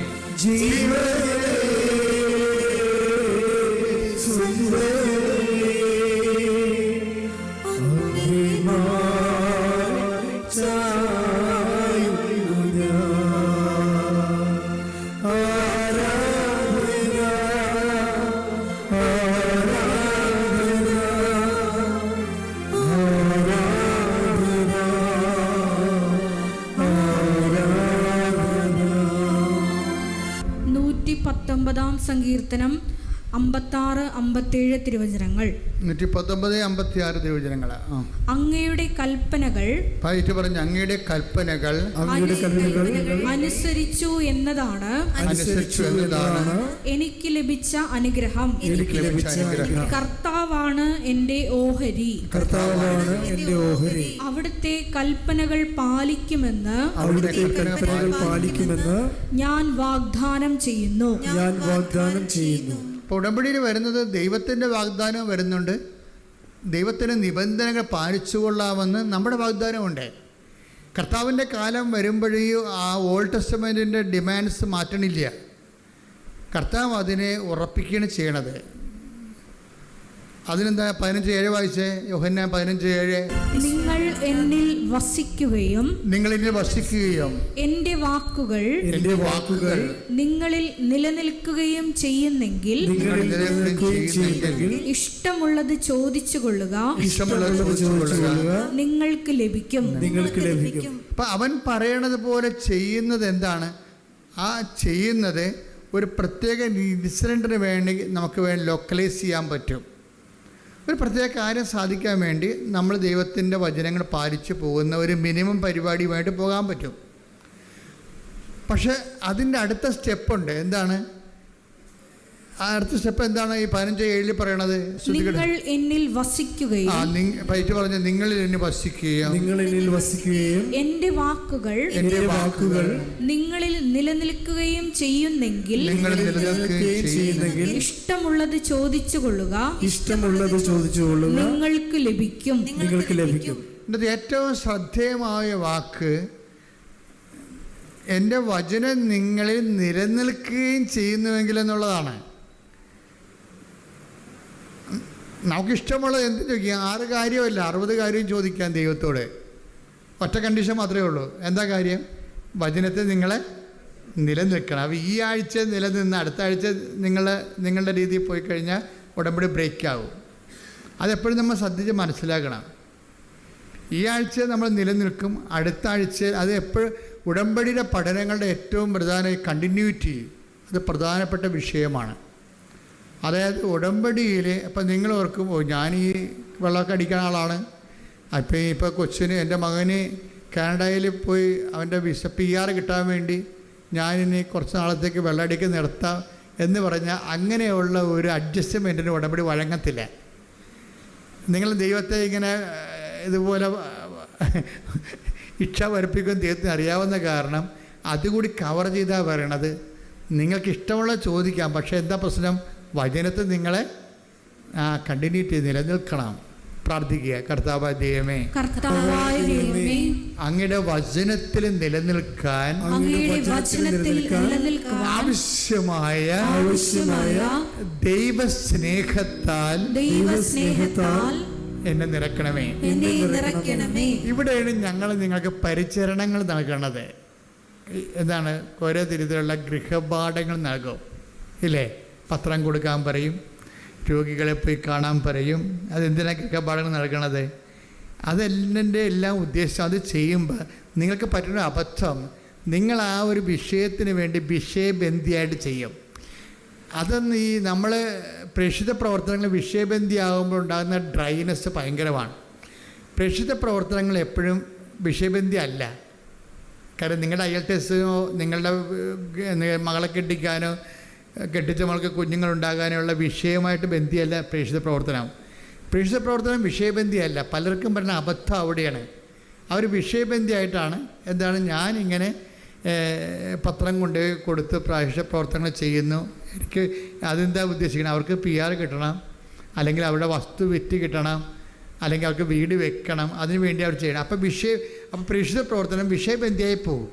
അപ്പോഴേ ഡ്രൈ വരും. എന്താ ചെയ്യേണ്ടത്? പ്രേക്ഷിത പ്രവർത്തനം എന്ത് ചെയ്യണം? വ്യക്തിബന്ധിയായിരിക്കണം. അതെപ്പോഴും നമ്മൾ ശ്രദ്ധിക്കണം. പ്രേക്ഷിത പ്രവർത്തനം ഉടമ്പടി തെറ്റുവരാൻ സാധ്യതയുള്ളൂ. അതിനാണ് പ്രേക്ഷിത പ്രവർത്തനങ്ങൾ വ്യക്തിബന്ധിയായിരിക്കണം. എന്താ കാര്യം?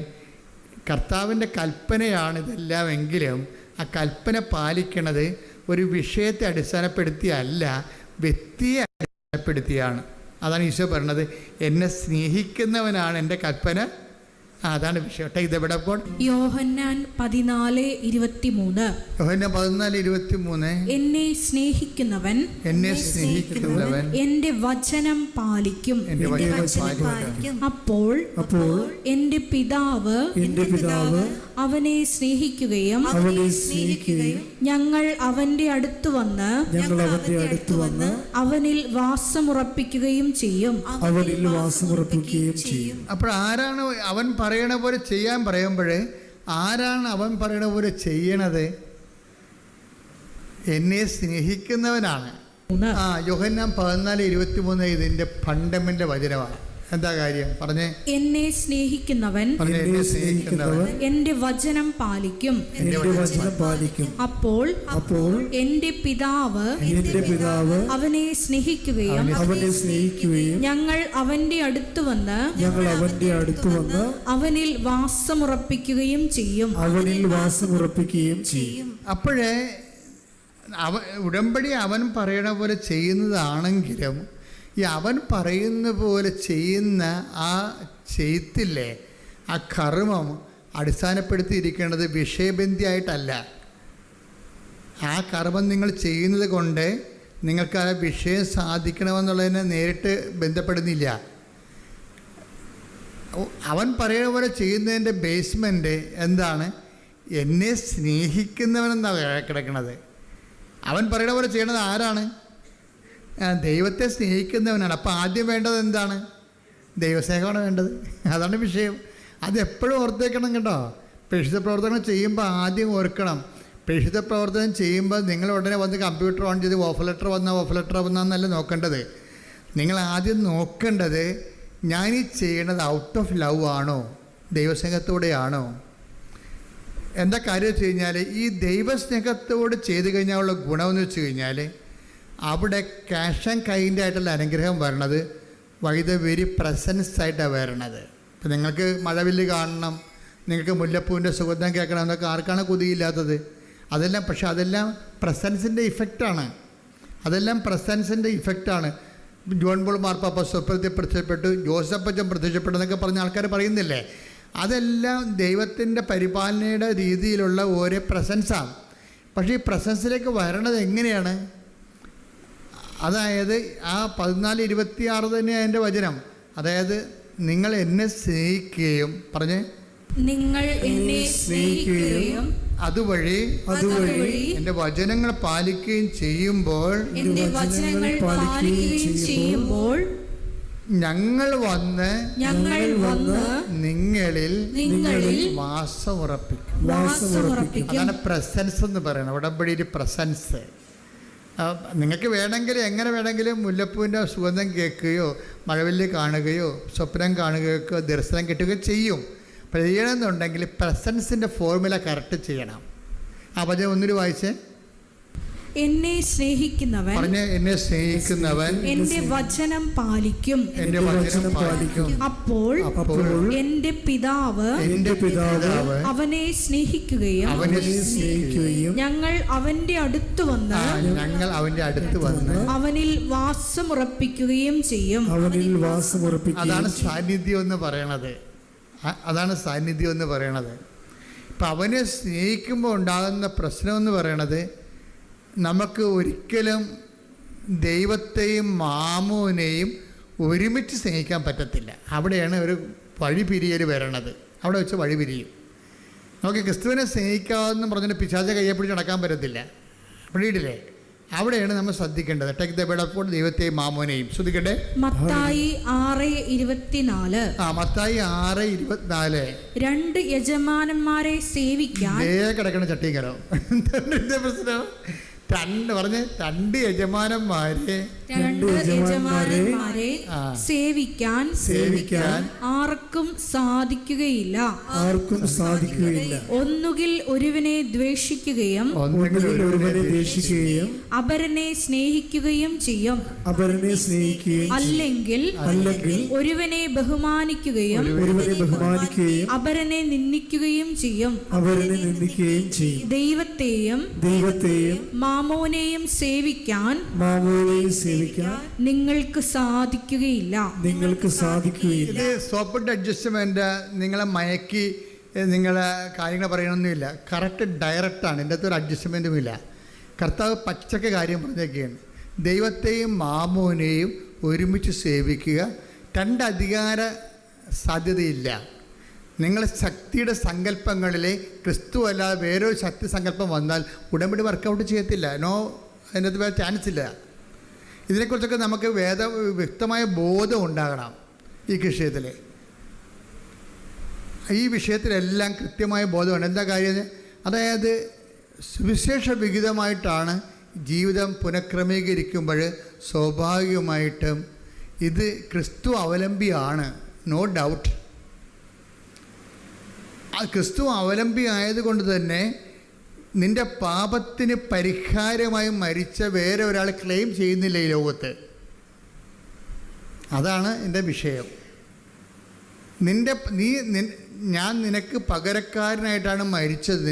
നിൻ്റെ പാപത്തിൽ ഇപ്പം ഞാൻ പോകുന്നില്ലെങ്കിൽ, നിങ്ങളുടെ പാപത്തിൽ ഞാൻ പോകുന്നു, നിങ്ങളുടെ പാപത്തിൽ നിങ്ങൾ മരിക്കും. യോഹന്നാൻ 8:21. യേശു വീണ്ടും അവരോട് പറഞ്ഞു, ഞാൻ പോകുന്നു, നിങ്ങൾ എന്നെ അന്വേഷിക്കും, എന്നാൽ നിങ്ങളുടെ പാപത്തിൽ നിങ്ങൾ മരിക്കും. സിറ്റുവേഷൻ. യേശുവിനെ റിജക്റ്റ് ചെയ്താൽ നമ്മുടെ മുമ്പിലുള്ള ഓപ്ഷൻ മരണമാണ്.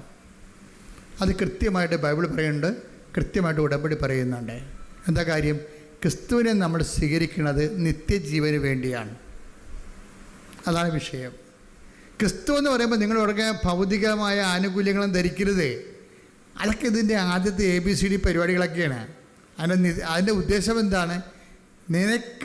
നിൻ്റെ പാപത്തിന് നീ മരിക്കുന്നതിന് പകരമായിട്ട് മരിച്ചത് ഞാനാണെന്ന് വേറെ ആരും ക്ലെയിം ചെയ്തിട്ടില്ല. ക്രിസ്തുവിൻ്റെ കാലം വരെ ക്ലെയിം ചെയ്തിട്ടില്ല, ക്രിസ്തുവിന് ശേഷവും ക്ലെയിം ചെയ്തിട്ടില്ല. അപ്പോൾ നിൻ്റെ പാപത്തിന് നീ നിത്യമായി മരിക്കുന്നതിൻ്റെ സാധ്യതയ്ക്ക് അതിന് തടഞ്ഞു നിർത്തിക്കൊണ്ട് കൊളംബസ് അമേരിക്ക കണ്ടുപിടിക്കുമ്പോൾ ഒത്തിരി പേര് അമേരിക്ക കണ്ടുപിടിക്കാൻ അറ്റ്ലാന്റിക് സമുദ്രത്തിലൂടെ പോയിട്ടുണ്ട്. ഇപ്പോൾ സമുദ്രത്തിലേക്ക് വളർന്നു നിൽക്കുന്ന വലിയ മലയിൽ അവിടെ നോ മോർ ബിയോണ്ട് എന്ന് എഴുതി വെക്കും. അപ്പോൾ കപ്പലുകാരെല്ലാം തിരിച്ചു പോകും. കാര്യം ഒരു മലയിൽ അപ്പുറത്തേക്ക് നമ്മുടെ കടലിലൂടെ പോയി കഴിഞ്ഞാൽ അപകടങ്ങളാണ്. കടൽ പിശാചുക്കൾ കൊന്നുകളെയും പിടിച്ച്. അതുകൊണ്ടാണ് നോ മോർ ബിയോണ്ട്, ഇനി പോകരുതെന്ന് എഴുതും. ഇപ്പോൾ കൊളംബസ് ആണ് ആ മലയും നോ മോർ ബിയോണ്ട്, ഇനി മുന്നോട്ട് പോകരുത് എഴുതിയിട്ടും പുള്ളിയുടെ പാക്കപ്പൽ പുള്ളി ഓടിച്ചു പോയി അമേരിക്ക കണ്ടുപിടിച്ച്. ഇന്ത്യയാണെന്നാണ് വിചാരിച്ചത്, പക്ഷേ അമേരിക്ക കണ്ടുപിടിച്ച് തിരിച്ചു വന്നിട്ട് ആ നോ വെട്ടിക്കളഞ്ഞ്. എന്താ കളഞ്ഞത്? എന്നിട്ട് അപ്പോൾ എന്താ? ബിയോണ്ട്, മോർ ബിയോണ്ട്, ഇനിയും പോകാമെന്ന്. ഇതാണ് ക്രിസ്തു ചെയ്തത്. ക്രിസ്തുവിൻ്റെ കാലം വരെ മനുഷ്യൻ മരണത്തോട് തീരുകയാണ്. ക്രിസ്തുവിൻ്റെ കാലം മരണത്തെ ജയിച്ച് ഉത്ഥാനം ചെയ്ത് കഴിഞ്ഞപ്പോൾ ആ നോ മോർ ബിയോണ്ടിനെ നോ പോയി, മോർ ബിയോണ്ടായി. ജീവൻ്റെ ഈ ഭൂമിയുടെ ജീവിതത്തിന് ശേഷവും ജീവിതമുണ്ട്. അതാണ് അവൻ ജീവനെ പുനരുദ്ധരിച്ചു എന്ന് പറയണത്. ആ ജീവനെ പുനരുദ്ധരിച്ചു. അപ്പം നമ്മൾ ക്രിസ്തുവിൽ വിശ്വസിക്കുക നമുക്ക് കിട്ടുന്ന ഏറ്റവും വലിയ വാഗ്ദാനം എന്താണ്? നിത്യജീവനാണ്. അതിൻ്റെയൊക്കെ ഒരു അടിസ്ഥാനമായ ആദ്യ രുചികളാണ് നമ്മൾ അനുഭവിക്കുന്ന ആദ്യ രുചികളില്ലേ. ഞാൻ ഈ ഉടമ്പടിയിലെ നിങ്ങളുടെ എല്ലാ ഭൗതിക സാക്ഷ്യങ്ങളെയും വിളിക്കാൻ ഇഷ്ടപ്പെടുന്നത് ഫസ്റ്റ് ടേസ്റ്റ് എന്ന് പറയും. ഫസ്റ്റ് ലവ് എന്നൊക്കെ പറഞ്ഞ പോലെ ഫസ്റ്റ് ടേസ്റ്റ്. എന്താണ് ഫസ്റ്റ് ടേസ്റ്റ് എന്ന് പറഞ്ഞാൽ? ആദ്യ രുചികൾ നിത്യതയുടെ മുന്നാസ്വാദനം വെച്ചുള്ള ആദ്യ രുചികളാണ് അനുഭവിക്കുന്നത്. അപ്പം ചിലർക്ക് നല്ല ആഴമായ ദൈവ സ്നേഹം കിട്ടും. അവർ പിന്നെയും മുന്നോട്ട് പോകും. ക്രിസ്തുവിൻ്റെ കൂടുതൽ അറിയുന്നതിന് വേണ്ടി മുന്നോട്ട് പോകും. അങ്ങനെ മുന്നോട്ട് പോകുന്ന ആൾക്കാർ ആണ് പിന്നീട് നിത്യജീവനിൽ ക്രിസ്തുവിനെ കണ്ടെത്തിയിട്ടുള്ളത്.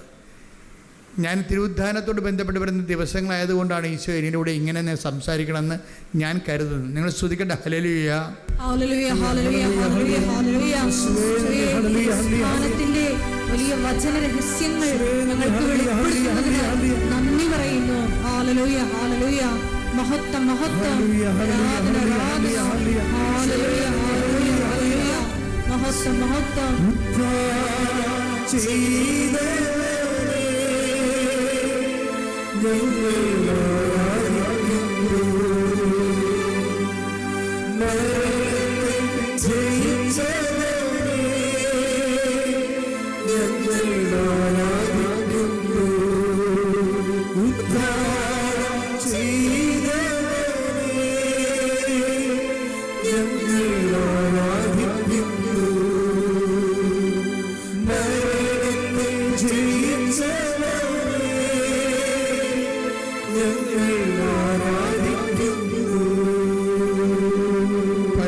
പരമദിവ്യകാരുണ്യത്തിന് ആരാധനയും സ്തുതിയും പുകഴ്ചയും ഉണ്ടായിരിക്കട്ടെ.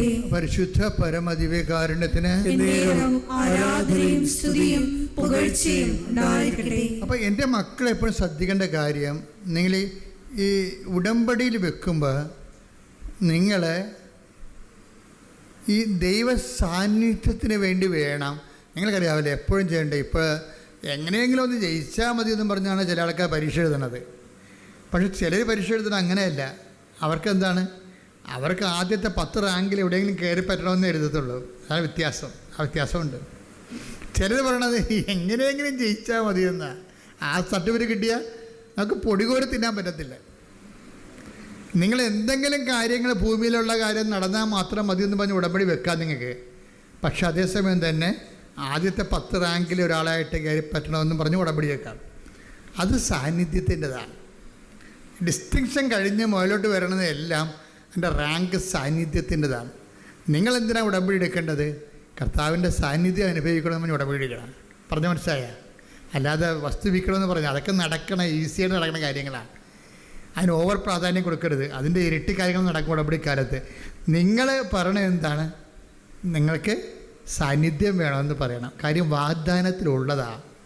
നമുക്ക് സ്കീമിലുള്ളതല്ലേ. ഇപ്പം ഞങ്ങൾക്ക് വീട് വേണമെന്നൊക്കെ പറഞ്ഞുകൊണ്ട് ചെന്നാൽ പഞ്ചായത്തുകാർ പറയും നിങ്ങൾ ആപ്ലിക്കേഷൻ വെക്കൂ. പക്ഷേ 300 ആപ്ലിക്കേഷൻ ഇവിടെ കിടപ്പുണ്ട്. ലൈഫ് മിഷൻ്റെ 300 ആപ്ലിക്കേഷൻസ് ഇവിടെ കിടക്കുന്നുണ്ട്. അപ്പം അതുകൊണ്ട് എന്നാലും നിങ്ങൾ വെക്കൂ. ഞങ്ങൾ വീടൊക്കെ വന്ന് പരിശോധിച്ചിട്ട് നിങ്ങൾ യോഗ്യരാണെങ്കിൽ അടുത്ത ഗഡുവിന് പരിഗണിക്കാം. എന്നാൽ അവർ പരിഗണിക്കാം എന്ന് പറയാൻ കാര്യം സ്കീമുള്ളത് കൊണ്ടാണ്. അപ്പോൾ നിങ്ങൾ പറയാം ലൈഫ് മിഷൻ്റെ വീട് പോയി ഞങ്ങൾക്ക് വീടുണ്ട്, ഞങ്ങളുടെ വീടൊന്ന് പുതുക്കി പണിതാൽ മതി, ഓടിൻ്റെ വീടാണ് ഇട്ടിരിക്കുന്നത്, അതൊന്ന് വാർത്താൽ മതി എന്ന് പറയും. അപ്പോൾ അങ്ങനെ ഓടിട്ട വീട് ഓട് മാറ്റിയിട്ട് വാർക്കുന്ന സ്കീമില്ലെന്ന് പറയും. അപ്പോൾ പറയാം അപ്പോൾ പഞ്ചായത്ത് സെക്രട്ടറി പറയും ചേച്ചി എപ്പോഴും കയറി ഇറങ്ങണ്ട, അത് മൊത്തം പൊളിച്ച് മാറ്റി എന്നിട്ട് നിങ്ങൾ രണ്ടാമത് ഈ ആപ്ലിക്കേഷൻ വെക്കാൻ പറയും. അപ്പോൾ നിങ്ങൾക്ക് പുതിയ വീട് കിട്ടുമല്ല, എന്നാൽ പിന്നെ അങ്ങനെ ചെയ്യാം. അത് സ്കീമിൻ്റെ പ്രശ്നമാണ്. ഇപ്പം നിങ്ങൾക്ക് ഉടമ്പടിയിലുള്ളത് വാഗ്ദാനങ്ങളെല്ലാം സ്കീമുകളാണ്. പ്രസൻസ് എന്ന് പറഞ്ഞ സ്കീമാണ്, ഓൾറെഡി ഉള്ളതാണ്. ഉള്ള കാര്യം നമുക്ക് ചോദിക്കാം, ഇല്ലാത്ത കാര്യം ചോദിക്കാതിരുന്നാൽ മതി. ഉള്ള കാര്യം ചോദിക്കാം, അത് സ്കീമിലുള്ളതാണ്. എന്താണ്? നിങ്ങൾ എന്നെ സ്നേഹിക്കുകയും എൻ്റെ കൽപ്പന നിങ്ങൾ പാലിക്കുകയും ചെയ്താൽ ഞങ്ങൾ വന്ന് നിങ്ങളിൽ അപ്പോൾ സ്കീമിലുള്ളതാണത്. അപ്പോൾ നമുക്കെന്ത് ചോദിക്കാം? കർത്താവ് ഞാൻ ഉടമ്പടി വെച്ചിട്ടുണ്ട്, പല കാര്യങ്ങളൊക്കെ ഉണ്ട്, മാളെ കെട്ടിക്കണം, തന്നെയല്ല മറ്റേ ആ ഇംഗ്ലണ്ടിൽ പോയ കൊച്ചിൻ്റെ ജോലി രണ്ടാമത് വിസ പുതുക്കി കിട്ടണില്ല, അതൊക്കെ ശരിയാണ്. പക്ഷേ എൻ്റെ മനസ്സിലുള്ളത് എനിക്ക് നിന്നെ കാണണം, അതാണ് വിഷയം. അപ്പോസ്തലന്മാരൊക്കെ ആദ്യം വന്നപ്പോൾ ചോദിച്ച ചോദ്യം അതാണ് ഈശോയ്ക്ക് ഇഷ്ടപ്പെട്ടത്. മനസ്സിൽ ഈശോയോട് ചോദിച്ചേ, റബ്ബി വേറെ ആർ യു ലിവിങ്? ഒയ്യോ ഭയങ്കര, അതായത് വേറെ are you living? Take the bread of God, സ്തുതിക്കട്ടെ, ഹല്ലേലൂയ ഹല്ലേലൂയ ഹല്ലേലൂയ ഹല്ലേലൂയ ഹല്ലേലൂയ ഹല്ലേലൂയ. യേശുവേ നന്ദി, ഹല്ലേലൂയ ഹല്ലേലൂയ. യേശുവേ ഹല്ലേലൂയ ഹല്ലേലൂയ ഹല്ലേലൂയ ഹല്ലേലൂയ. യേശുവേ ആരാധന ആരാധന ആരാധന. യേശു തിരിഞ്ഞ് അവർ തന്റെ പിന്നാലെ വരുന്നത് കൊണ്ട് ചോദിച്ചു, നിങ്ങൾ എന്തന്വേഷിക്കുന്നു? അവർ ചോദിച്ചു, റബ്ബി, ഗുരു എന്നാണ് ഇതിനർത്ഥം. അങ്ങ് എവിടെയാണ് വസിക്കുന്നത്? അവൻ പറഞ്ഞു, വന്നു കാണുക. അവർ ചെന്ന് അവൻ വസിക്കുന്നിടം കാണുകയും അന്ന് അവനോട് കൂടെ താമസിക്കുകയും ചെയ്തു. അപ്പോൾ ഏകദേശം 10 മണിക്കൂറായിരുന്നു. അപ്പൊ ഇതിനകത്ത് വരുന്നൊരു വിഷയം, കർത്താവിനോട് ചോദിക്കുന്ന ചോദ്യം എന്താ? നിങ്ങൾ എന്താണ് അന്വേഷിക്കണമെന്നാണ് ചോദിക്കണത്. പക്ഷെ അവർ ഉത്തരം പറയണത് ആരെ അന്വേഷിക്കുന്നു എന്നതിനാണ്. അവിടെ ഭയങ്കര ട്വിസ്റ്റാണ് ശരിക്കും പറഞ്ഞാൽ. എന്താണ് അന്വേഷിക്കണമെന്നാണ് ചോദിക്കണത് കർത്താവ്. അപ്പോൾ പറയും, ഞാൻ എൻ്റെ പരീക്ഷ ജയിക്കാൻ വേണ്ടിയാണ് അന്വേഷിക്കുന്നത്. എന്നുവെച്ചാൽ നിൻ്റെ കയ്യിൽ നിന്നുള്ള ആനുകൂല്യങ്ങളാണ് അന്വേഷിക്കുന്നത്. അപ്പോൾ കർത്താവും ചോദിക്കണത്, നിങ്ങൾ വല്ല എൻ്റെ പുറകെ വരുന്നുണ്ടല്ലോ, നിങ്ങൾ ആനുകൂല്യങ്ങളാണോ അന്വേഷിക്കുന്നത് എന്ന് ചോദിക്കുമ്പോൾ അവർ പറയും, ആനുകൂല്യങ്ങളല്ല, we want to know that where you are living. നീ എവിടെ താമസിക്കുന്നു എന്നറിയണം, വചനത്തിൻ്റെ കൂടെ എവിടെയാണെന്ന് അറിയണം. അയ്യോ, എന്നാ ചോദ്യമാണ് ചെയ്യണത് ശരിക്കും പറഞ്ഞാൽ, എന്നാ ഉത്തരവാണ്. നീ എവിടെയാണ് താമസിക്കുന്നത്? അപ്പോൾ കർത്താവ് ചോദിക്കണം, നിങ്ങൾ എന്താണ് അന്വേഷിക്കണതെന്നാണ്. പരീക്ഷയ്ക്ക് വിജയമാണോ, വസ്തു വിൽക്കാനാണോ, വിഷയങ്ങളാണോ അന്വേഷിക്കണത് എന്ന് പറയുമ്പോൾ ആണെന്നല്ല അവർ പറയണത്. അവർ പറയുന്നത് എന്താണ്? വിഷയങ്ങളല്ല ഞങ്ങളുടെ പ്രശ്നം, വ്യക്തിയാണ്. നീ ആണ് ഞങ്ങളുടെ പ്രശ്നം. നീ എവിടെ താമസിക്കുന്നു? അതിൻ്റെ അർത്ഥം എന്താണ്? നിൻ്റെ കൂടെ താമസിക്കാൻ ഞങ്ങൾക്ക് ആഗ്രഹമുണ്ട്, അതാണ് വിഷയം. ഉടമ്പടിയുടെ ഒരു ഉദ്ദേശം അത് തന്നെയാണ്. എവിടെ താമസിക്കുന്നു വെച്ചാൽ കർത്താവിൻ്റെ കൂടെ താമസിക്കാവുന്നൊരു കാലമാണ് ഈ ഉടമ്പടി കാലം എന്ന് പറയണത്. ഇത് അവസാനം വരെ ഈ ചോദ്യ ഉത്തരങ്ങൾ ഇങ്ങനെ കണ്ടിന്യൂ ചെയ്യുന്നുണ്ട്. പട്ടാളക്കാർ വരുമ്പോൾ കർത്താവ് ചോദിക്കും, അവിടെ ചോദിക്കണത് നിങ്ങൾ എന്ത് അന്വേഷിക്കണം എന്നല്ല ചോദിക്കണത്, നിങ്ങൾ ആരെ അന്വേഷിക്കുന്നു എന്നാണ് ചോദിക്കേണ്ടത്. കാര്യം എന്താണ്? അവർ ചോദിക്കേണ്ട ആൾ വ്യക്തിയാണ്, വ്യക്തിയുടെ ആനുകൂല്യങ്ങളല്ല. അവർ ചോദിക്കേണ്ട ആളാരാണ്? വ്യക്തിയാണ്. അപ്പോൾ എന്തന്വേഷിക്കുന്നു ആ ചോദിക്കുന്ന ബൈബിള് അവസാനിക്കുന്നത് ആരെ അന്വേഷിക്കണമെന്ന് പറഞ്ഞാൽ take the bread of God, സ്തുതിക്കട്ടെ, ഹല്ലേലൂയ ഹല്ലേലൂയ ഹല്ലേലൂയ ഹല്ലേലൂയ. യേശുവേ നന്ദി, ഹല്ലേലൂയ ഹല്ലേലൂയ ഹല്ലേലൂയ. യോഹന്നാൻ 18:4 തനിക്ക് സംഭവിക്കാനിരിക്കുന്നതെല്ലാം അറിഞ്ഞിരുന്ന യേശു മുമ്പോട്ട് വന്ന് അവരോട് ചോദിച്ചു, നിങ്ങൾ ആരെയാണ് അന്വേഷിക്കുന്നത്? അപ്പോൾ അവർ പറയും, ജീസസ് ഓഫ് നാസറത്ത്, നസറായൻ. That's me. നിങ്ങൾ അന്വേഷിക്കുന്ന ആള് ഇനി വേറെ ആരും നിങ്ങൾ അന്വേഷിച്ച് പോകേണ്ട ആള് ഞാൻ തന്നെയാണെന്ന് പറയും. ദാറ്റ്സ് മീ എന്ന് പറയുമ്പോൾ ആ വചനത്തിൻ്റെ പവറിൽ യേശുവിനെ പിടിച്ചു കെട്ടാമെന്ന് ഒരു മലന്നടിച്ച് വീണാണ് നമുക്ക് കാണുന്നത്. അതാണ് പവർ ഓഫ് ഗോഡ് എന്ന് പറയുന്നത്. ഞാൻ പറഞ്ഞു വരുന്നതിൻ്റെ കാരണം, അഥവാ ദൈവം എന്നിലൂടെ ഇപ്പോൾ ഈ നിമിഷം പറയാൻ ഉദ്ദേശിക്കുന്നത്, ഈ സുവിശേഷത്തിൻ്റെ യാത്രയിൽ ആദ്യം മനുഷ്യൻ ആരംഭിക്കുന്നത് എന്ത് അന്വേഷിക്കുന്നു എന്നും പറഞ്ഞാൽ കർത്താവ് ചോദിക്കുന്നത്, നിങ്ങൾ എന്ത് അന്വേഷിക്കുന്നു? പിന്നീട് ഈശോ അത് അവസാനിപ്പിക്കുന്നത്, നിങ്ങൾ ക്യാഷ് ആൻഡ് കൈൻഡല്ല അന്വേഷിക്കേണ്ടത്, നിങ്ങൾ വിഷയമല്ല അന്വേഷിക്കേണ്ടത്, എന്നെ തന്നെയാണ് പിതാവ് അയച്ച എന്നെ തന്നെയാണ് അന്വേഷിക്കേണ്ടത്. അതാണ് ആരെ അന്വേഷിക്കുന്നു. ഉടമ്പടി എപ്പോഴും നമ്മൾ ശ്രദ്ധിക്കേണ്ടത്, സ്വാഭാവികം നമുക്കൊരു പ്രലോഭനം ഉണ്ടാകാം. എന്തന്വേഷിക്കാൻ? ജോലി അന്വേഷിക്കാൻ, വീട് അന്വേഷിക്കാൻ, പ്രമോഷൻ അന്വേഷിക്കാൻ, പെൻഷൻ അന്വേഷിക്കാൻ, PR അന്വേഷിക്കാൻ നമുക്ക് ത്വര ഉണ്ടാകാം.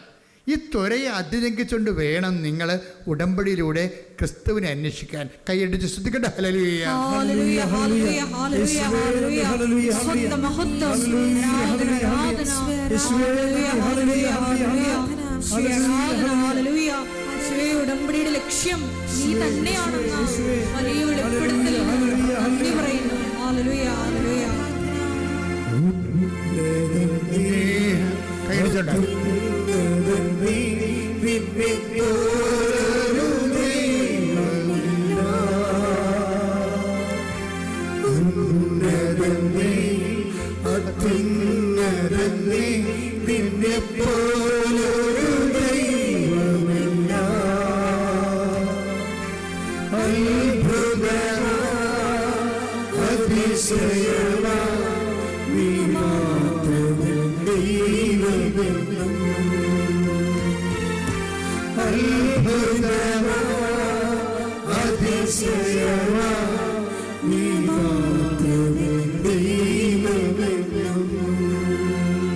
ഉടമ്പടിയിലൂടെ ഈശോ ചോദിക്കുന്ന ആദ്യത്തെ ചോദ്യം നിങ്ങൾ എന്തന്വേഷിക്കുന്നു എന്നുള്ളതാണ്.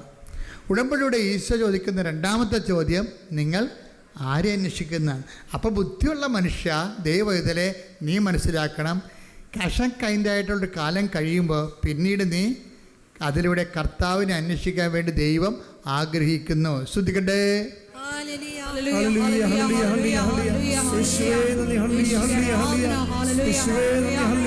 ഉടമ്പടിയിൽ അനുഗ്രഹങ്ങൾ കൈപ്പറ്റുമ്പോൾ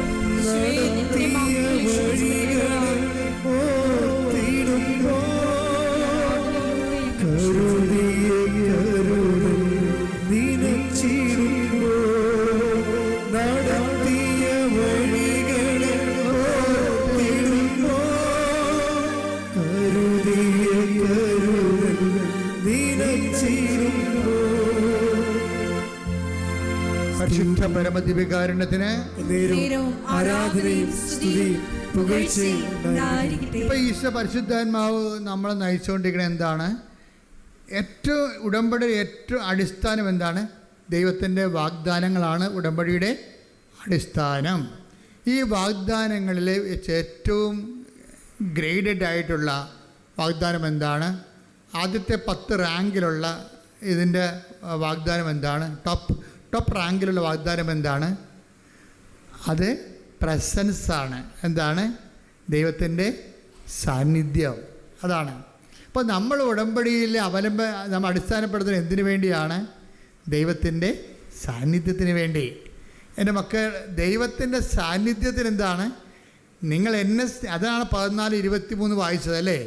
ഇതാണ്, നിങ്ങൾ എന്നെ സ്നേഹിക്കുന്നെങ്കിൽ എൻ്റെ കൽപ്പന പാലിക്കും, അപ്പോൾ എൻ്റെ പിതാവ് നിങ്ങളെ സ്നേഹിക്കുകയും ഞങ്ങൾ വന്ന് നിങ്ങളിൽ വാസമുറപ്പിക്കുകയും ചെയ്യും. അപ്പോൾ ഈ സാന്നിധ്യത്തിൻ്റെ സാധ്യത സ്നേഹത്തോടെ അവൻ പറയണ പോലെ ചെയ്താൽ സാന്നിധ്യം ഉറപ്പാണ്. ഒന്ന് പറഞ്ഞേ, ദൈവസ്നേഹത്തോടെ അവൻ പറയണ പോലെ ചെയ്താൽ സാന്നിധ്യം ഉറപ്പാകുമെന്ന് ഞങ്ങൾ തിരിച്ചറിഞ്ഞുകൊണ്ട് ഞങ്ങളുടെ ഭൗതിക ആനുകൂല്യങ്ങളെക്കാൾ അങ്ങയുടെ ആത്യന്തിക വാഗ്ദാനമായ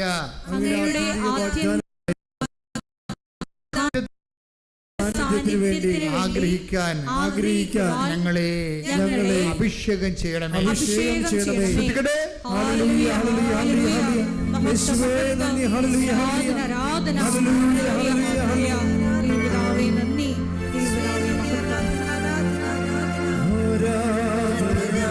കൈവീശിക്കൊണ്ട്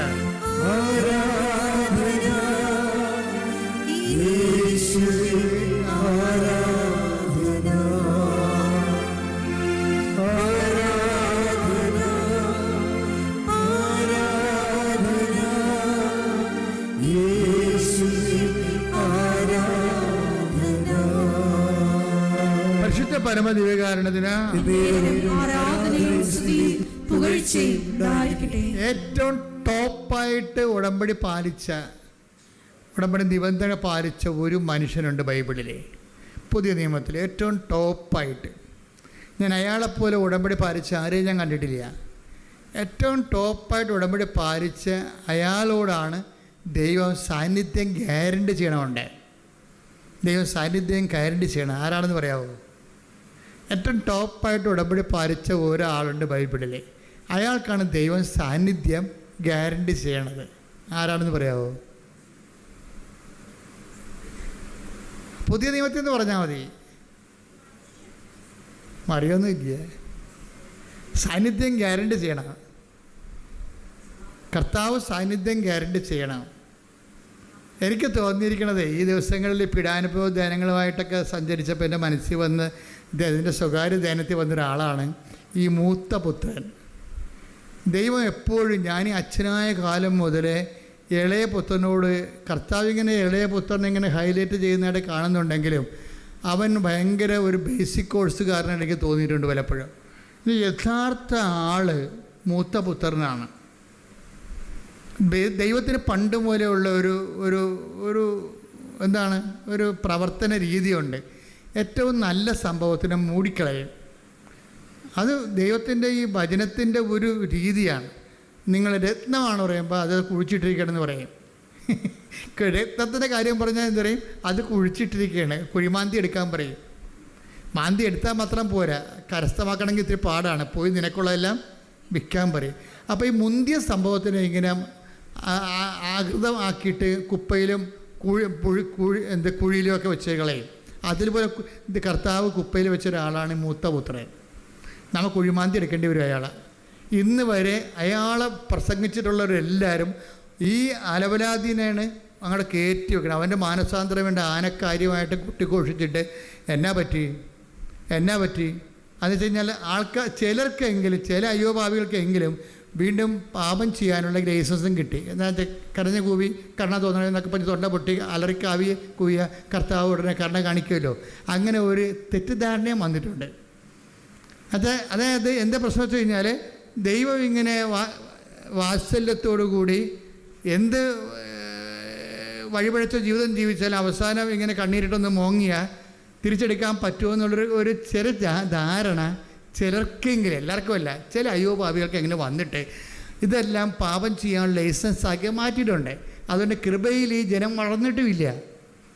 അതാണ് ഏറ്റവും വലിയ പ്രശ്നം. അതൊരു വെല്ലുവിളിയാണ്. പക്ഷേ മൂത്ത പുത്രനെ കണ്ടു നോക്കിയേ, മൂത്ത പുത്രൻ ഈ ഉടമ്പടി പാലിച്ച ഒരാളാണ്. അവനത് പറയണ്ട്. അവൻ ക്ഷോഭിക്കുന്ന ഒരു ക്ഷോഭം ആണ് ഈശോ കറക്റ്റ് ചെയ്യണത്. നീ ക്ഷോഭിക്കേണ്ട കാര്യമില്ല. എനിക്കുള്ളത് ഈശോ എപ്പോഴും പറയുന്നൊരു കാര്യമാണ്. എനിക്കുള്ളത് എൻ്റെ ഇഷ്ടം പോലെ വിതരണം ചെയ്യാൻ പാടില്ല. അത് എപ്പോഴും നമ്മൾ ഈശോ ഇടയ്ക്കിടയ്ക്ക് പറയുന്നൊരു പ്രമേയമാണ്. ടേക്ക് ദ ബ്രെഡ് ഓഫ് എനിക്കുള്ളത്. ശ്രുതികളുടെ ഹല്ലേലൂയ ഹല്ലേലൂയ ഹല്ലേലൂയ ഹല്ലേലൂയ ഹല്ലേലൂയ യേശുവേ നന്ദി. ഹല്ലേലൂയ ഹല്ലേലൂയ ഹല്ലേലൂയ ഹല്ലേലൂയ ഹല്ലേലൂയ ഹല്ലേലൂയ യേശുവേ ആരാധന ആരാധന ആരാധന ആരാധന യേശുവേ നന്ദി. മഹത്വം മഹത്വം മഹത്വം മഹത്വം. ഹല്ലേലൂയ ഹല്ലേലൂയ ഹല്ലേലൂയ. മത്തായി 20:15 എന്റെ വസ്തുവകകൾ കൊണ്ട് എനിക്കിഷ്ടമുള്ളത് ചെയ്യാൻ പാടില്ലെന്നോ ഞാൻ നല്ലവനായതുകൊണ്ട് നീ എന്തിനു അസൂയപ്പെടുന്നു? അതാണ് മൂത്തപുത്രൻ്റെ പ്രശ്നം. ആകപ്പാടെ മൂത്തപുത്രനൊരു പ്രശ്നം ഉണ്ടെങ്കിൽ കർത്താവ് കറക്റ്റ് ചെയ്യാൻ ഉദ്ദേശിക്കുന്നത് അതാണ്. അത് കർത്താവ് മൂത്തപുത്രന് മാത്രമല്ല, അതൊരു ദൈവവചനത്തിൻ്റെ മൗലിക നിലപാടാണ്. ഈ 11-ാം മണിക്കൂറിൽ വന്ന ആൾക്കാർക്കും എന്താണ് 1-ാം മണിക്കൂറിൽ വന്ന ആൾക്കാരുടെ അത്രയും തന്നെ കൊടുത്തു. എനിക്കുള്ളത് എനിക്കിഷ്ടമുള്ള പോലെ വിതരണം ചെയ്യാൻ പാടില്ല. ഞാൻ നല്ലവനായത് കൊണ്ട് നീ എന്തിന് അസൂയപ്പെടുന്നു? അതാണ് പ്രശ്നം. അപ്പം ഈ ഇളയ മകൻ വരുമ്പോൾ മൂത്ത മകന് പറയണ കാര്യങ്ങൾ അത് തന്നെയാണ്. എന്താ കാര്യം എന്താണ്? അവനെന്താ മൂത്തപുത്രൻ എന്തൊക്കെയാണ് പറഞ്ഞത്? വായിച്ചേ. ലൂക്ക 15:29. ലൂക്ക 15:29. എന്നാൽ അവൻ പിതാവിനോട് പറഞ്ഞു. മൂത്ത മകൻ നോക്കൂ നോക്കൂ, എത്ര വർഷമായി എത്ര വർഷമായി ഞാൻ നിനക്ക് ദാസ്യവേല ചെയ്യുന്നു. ദാസ്യവേല ചെയ്യുന്നു. ഒരിക്കലും നിന്റെ കൽപ്പന ഞാൻ ലംഘിച്ചിട്ടില്ല. അതാണ് ഉടമ്പടി. ഉടമ്പടി ഒന്നും കണ്ടില്ലേ? എങ്കിലും ഉടമ്പടി ഒരിക്കലും ഒരിക്കലും തെറ്റിക്കാത്ത ഒരാളാണ് ഈ മൂത്ത മകൻ. കണ്ടില്ലേ? അയാൾ പറയണ്ട. ആ വചനമാണ് ഉടമ്പടിയുടെ വചനം. എന്താ പറഞ്ഞു? ഒന്ന് വായിച്ച്. ഒരിക്കലും. അപ്പൊ ഇതിന് എത്ര നമ്പറാണ്? 15:29. ലൂക്ക 15:21. എന്താണ്? ഒരിക്കലും നിന്റെ കൽപ്പന, നിന്റെ ഉടമ്പടി ഞാൻ ലംഘിച്ചിട്ടില്ല. എങ്കിലും എന്റെ കൂട്ടുകാരോടൊത്ത് ആഹ്ലാദിക്കാൻ ഒരു ആട്ടിൻകുട്ടിയെ പോലും നീ എനിക്ക് തന്നില്ല. അപ്പൊ എന്റെ പ്രശ്നം വെച്ച് കഴിഞ്ഞാല് ഇവൻ 11-ാം മണിക്കൂറിൽ വന്ന ആളാണ്. തമ്മിലാണ് ഇന്റർ കണക്ട് ചെയ്യണത്. ഞാൻ കണക്ട് ചെയ്യണതല്ല. ഇവിടെ ആളിരിപ്പുണ്ട്. കർത്താവ് പരിശുദ്ധാത്മാരുടെ വചനം ഇന്റർ കണക്ട് ചെയ്യണതാണ് ഈ കാണുന്നത്. അല്ല, ഞാൻ പഠിച്ചതല്ല ഈ സംഭവം. ഇതെന്താ? 11-ാം മണിക്കൂറിലാണ് ഇവൻ വന്നിരിക്കുന്നത്. ആരാണ്? ഈ ധൂർത്തപുത്രൻ. അവന് 1-ാം മണിക്കൂറിൽ വന്ന ആൾക്കാരുടെ അവന് വള കൊടുത്തു, അവന് എന്ത് കൊടുത്തു? പാദരക്ഷ കൊടുത്തു. പിന്നെ എന്ത് കൊടുത്തു? അവന് നല്ല വസ്ത്രങ്ങൾ കൊടുത്തു. 1-ാം മണിക്കൂറിൽ വന്ന ആളിനെ കൊടുത്തത് തന്നെ അവനെയും കൊടുത്തു. അപ്പോഴാണ് അവൻ പിറുപിറുത്തത്. ഈ പിറുപിറുപ്പ് ഇങ്ങനെ തുടരുകയാണ് ബൈബിളിൽ. അവൻ വീട്ടുടമസ്ഥനെതിരെ പിറുപിറുത്തു. Take the word of God. ശ്രുതികട ഹല്ലേലൂയ, ഹല്ലേലൂയ, ഹല്ലേലൂയ, ഹല്ലേലൂയ, ഹല്ലേലൂയ. മത്തായി 20-ാം അധ്യായം 9 മുതൽ 11 വരെയുള്ള തിരുവചനം. മത്തായി 20:9-11. 11-ാം മണിക്കൂറിൽ വന്നവർക്ക്, പറഞ്ഞ 11-ാം മണിക്കൂറിൽ വന്നവർക്ക് ഓരോ ദനാറ ലഭിച്ചു. തങ്ങൾക്ക് കൂടുതൽ ലഭിക്കുമെന്ന് ആദ്യം വന്നവർ വിചാരിച്ചു. എന്നാൽ അവർക്കും ഓരോ ദനാറ തന്നെ കിട്ടി. അത് വാങ്ങുമ്പോൾ അവർ വീട്ടുടമസ്ഥനെതിരെ പിറുപിറുത്തു. അതാണ് ആദ്യം വന്ന ആൾക്കാരുടെ കൂടെ അവസാനം വന്ന ഞങ്ങളെ അങ്ങ് താരതമ്യപ്പെടുത്തിയല്ലോ, അല്ലേ? ആ വാക്കുകൂടി വായിച്ചേ. മത്തായി 20:12. അവസാനം വന്ന ഇവർ ദൂത്തപുത്രന്റെ അനിയനില്ലേ? ദൂത്തപുത്രൻ അല്ല, അവസാനമല്ലേ വന്നത്? അവസാനം വന്ന ഇവന് ഇവർ 1 മണിക്കൂറേ ജോലി ചെയ്തുള്ളൂ. എന്നിട്ടും പകലിന്റെ അധ്വാനം ചൂടും സഹിച്ച ഞങ്ങളോട് അവരെ നീ തുല്യരാക്കിയല്ലോ. അപ്പൊ മൂത്തപുത്രന്റെ കംപ്ലൈന്റ് അതാണ്. അത് ഇത്തിരി അസൂയയിൽ നിന്ന് വന്ന നീതിബോധത്തിൽ നിന്നൊക്കെ വന്നൊരു കംപ്ലൈന്റാണ്. അത് ലോകരാജ്യത്തിന് നീതി എന്നാണ്. മനസ്സിലായത്? ലോകരാജ്യത്തിൻ്റെ നീതിയിൽ നിന്ന് വന്നിട്ടുള്ള ചില അപഭ്രംശങ്ങളാണ് ഈ വരുന്നത്. മുത്തപുത്രൻ്റെ ലോകരാജ്യത്തിൻ്റെ നീതിയിലാണ് വിഷയം അവർ കണക്കാക്കുന്നത്. പക്ഷേ ദൈവരാജ്യത്തിൻ്റെ നീതി വ്യത്യാസമുണ്ട്. അതാണ് എനിക്കിഷ്ടമുള്ളത് എനിക്കുള്ളത് എനിക്കിഷ്ടമുള്ളവർക്ക് നൽകാൻ പാടില്ലേ? ഞാൻ നല്ലവനായതുകൊണ്ട് നീ എന്തിനെ അസൂയപ്പെടുന്നു? അപ്പം അസൂയ വന്നിരിക്കണത് എങ്ങനെയാണ്? ലോകരാജ്യത്തിന് നീതിയുടെ ഫ്രെയിം വർക്കിൽ നിന്നാണ് അസൂയ വരുന്നത്. നീ ദൈവരാജ്യത്തിലേക്ക് വരണമെന്നാണ് ഈ പറയുന്നതിൻ്റെ അർത്ഥം. ദൈവരാജ്യം എന്നാൽ ഭക്ഷണവും പാനീയവും നീതിയും സമാധാനം. Take the word of God. Roma 14:17. ദൈവരാജ്യം എന്നാൽ ഭക്ഷണവും പാനീയവുമല്ല, പ്രത്യുത നീതിയും സമാധാനവും പരിശുദ്ധാത്മാവിലുള്ള സന്തോഷവുമാണ്. പരിശുദ്ധാത്മാവിന്റെ സന്തോഷം ഉറപ്പുവരുത്തുന്ന നീതി ദൈവരാജ്യത്തിൻ്റെ നീതിയാണ്. ദൈവരാജ്യത്തിൻ്റെ നീതി എന്നുള്ള ലോകരാജ്യ നീതി അല്ല, മറിച്ച് ദൈവത്തിൻ്റെ കരുണയിലാണ് അടിസ്ഥാനപ്പെടുത്തിയിരിക്കുന്നത്. അപ്പോൾ ധൂർത്തപുത്രന് കിട്ടിയിരിക്കുന്നത് ദൈവത്തിൻ്റെ കരുണയാണ് കിട്ടിയിരിക്കുന്നത്. അവിടെ കിട്ടിയിരിക്കുന്നത് എന്താണ്? ആ 1 താലന്താണ് ലഭിച്ചത്. അവന് ആ 1 താലന്ത് അവനെ കൊടുത്തു, അത്രേ ഉള്ളൂ. അത് ദൈവത്തിൻ്റെ കരുണയുടെ ഭാഗമാണ്. അപ്പോൾ ദൈവത്തിൻ്റെ കരുണയിൽ നിനക്ക് ഇടമുണ്ടെന്നാണ് ഈ പറഞ്ഞു വെക്കുന്നതിൻ്റെ കാരണം. നിൻ്റെ അവസ്ഥ എത്ര മോശമായാലും, നിൻ്റെ പാപകരമായ ജീവിത രീതികളായാലും നീ അനുദപിച്ചാൽ നിനക്ക് ദൈവരാജ്യത്തിലേക്ക് വരാൻ കഴിയും. പക്ഷേ ദൈവരാജ്യത്തിലേക്ക് വരാൻ കഴിയുമെന്ന് പറഞ്ഞാൽ ദൈവരാജ്യത്തിൽ പല സ്ഥലങ്ങളുണ്ട്. അതാണ് പ്രശ്നം. അതാണ് ഇവിടെ വിഷയം. ദൈവരാജ്യത്തിൽ നിന്ന് നീ ഒട്ടും അകലെയല്ല. ആ ഉപഗ്രഹം പോലെ വേണേൽ പോകാൻ പറ്റും. അത് ദൈവരാജ്യത്തിൻ്റെ അകത്ത് ചെറുതും വലുതുമുണ്ട്. അത് ഈ 2 വചനവും കർത്താവ് തന്നെ പറഞ്ഞ ദൈവരാജ്യത്തിൽ പ്രവേശിച്ചെന്നും പറഞ്ഞുകൊണ്ട് ആയത്തില്ല കാര്യങ്ങൾ. ദൈവരാജ്യത്തിന് അകലെയല്ല. Take the word of God. Markose 12:34. Pathrose 12:34. അവൻ ബുദ്ധിപൂർവം മറുപടി പറഞ്ഞു എന്ന് മനസ്സിലാക്കി. അവൻ ബുദ്ധിപൂർവം മറുപടി പറഞ്ഞു എന്ന് മനസ്സിലാക്കി യേശു പറഞ്ഞു, നീ ദൈവരാജ്യത്തിൽ നിന്ന് അകലെയല്ല. അപ്പോൾ ദൈവരാജ്യത്തിലാണെന്ന് പറഞ്ഞിട്ടില്ല. അതാണ് പ്രശ്നം. അവൻ എന്താണ് ബുദ്ധിപൂർവ്വം പറഞ്ഞ മറുപടി എന്താ? അവന് ബുദ്ധിയുണ്ട്. അവൻ പറഞ്ഞ മറുപടി എന്താ? ബുദ്ധിപൂർവ്വം വേണമെങ്കിൽ നിങ്ങൾക്ക് ഉടമ്പടി പാലിക്കാം. ഞാൻ പറയണ പോലെയൊക്കെ നിങ്ങൾ കൃത്യമായിട്ട് ചെയ്യാൻ പറ്റും. പക്ഷേ ദൈവരാജ്യത്തിൽ പ്രവേശിക്കാൻ നിർബന്ധമില്ല. ആ ബുദ്ധിപൂർവ്വം നമുക്ക് ഇൻ്റലക്ച്വലായിട്ട് റീസണബിളായിട്ട് വിഷയമൊക്കെ എടുക്കാൻ പറ്റും. റീസണല്ല, ബുദ്ധി തലച്ചോറല്ല ഉപയോഗിക്കേണ്ടത്, ഹൃദയമാണ് ഉപയോഗിക്കേണ്ടത്. ഉടമ്പടിയിൽ ഉപയോഗിക്കേണ്ടത് തലച്ചോറല്ല. അത് മനസ്സിലാക്കിയിട്ട് അതുപോലെ ചെയ്താൽ മതി എന്നല്ല പറയണത്. മറിച്ച് എന്താണ്? അതിനകത്ത് ഹൃദയമാണ് ഉപയോഗിക്കേണ്ടത്. ദൈവത്തെ സ്നേഹത്തിലാണ് ഇത് വർക്കൗട്ട് ചെയ്യണത്. ഒന്നൊരു വായിച്ചോളൂ. ശ്രുതികട ഹല്ലേലൂയ. അവൻ ബുദ്ധിപൂർവം മറുപടി പറഞ്ഞു എന്ന് മനസ്സിലാക്കി. അവൻ എന്ത് ബുദ്ധിപൂർവ്വമാണ് മറുപടി പറഞ്ഞത്? അവൻ്റെ മറുപടി എന്താന്ന് വായിച്ചേ? മർക്കോസ് 12:32 മുതലുള്ള തിരുവചനങ്ങൾ. മർക്കോസ് 12:32. നിയമജ്ഞൻ പറഞ്ഞു, ഗുരു അങ്ങ് പറഞ്ഞത് ശരി തന്നെ. അവിടുന്ന് ഏകനാണെന്നും അവിടുന്നല്ലാതെ മറ്റൊരു ദൈവമില്ലെന്നും അവിടുത്തെ പൂർണ്ണ ഹൃദയത്തോടും പൂർണ്ണ മനസ്സോടും പൂർണ്ണ ശക്തിയോടും കൂടെ സ്നേഹിക്കുന്നതും തന്നെ പോലെ തന്നെ അയൽക്കാരനെ സ്നേഹിക്കുന്നതും എല്ലാ ദഹന ബലികളെയും യാഗങ്ങളെയും കാൾ മഹനീയമാണെന്നും അങ്ങ് പറഞ്ഞത് സത്യമാണ്. അവൻ ബുദ്ധിപൂർവം മറുപടി പറഞ്ഞു എന്ന് മനസ്സിലാക്കി. യേശു പറഞ്ഞു, നീ ദൈവരാജ്യത്തിൽ നിന്ന് അകലെയല്ല. അപ്പൊ ഈ സംഭവം അക്കാഡമിക്കായിട്ട് പഠിച്ച് ബുദ്ധിപൂർവ്വം മറുപടി പറയാൻ പറ്റൂ, സർട്ടിഫിക്കറ്റ് കിട്ടും. ദൈവരാജ്യ പ്രവേശിക്കണം നിർബന്ധമില്ല. അതാണ് സംഭവം.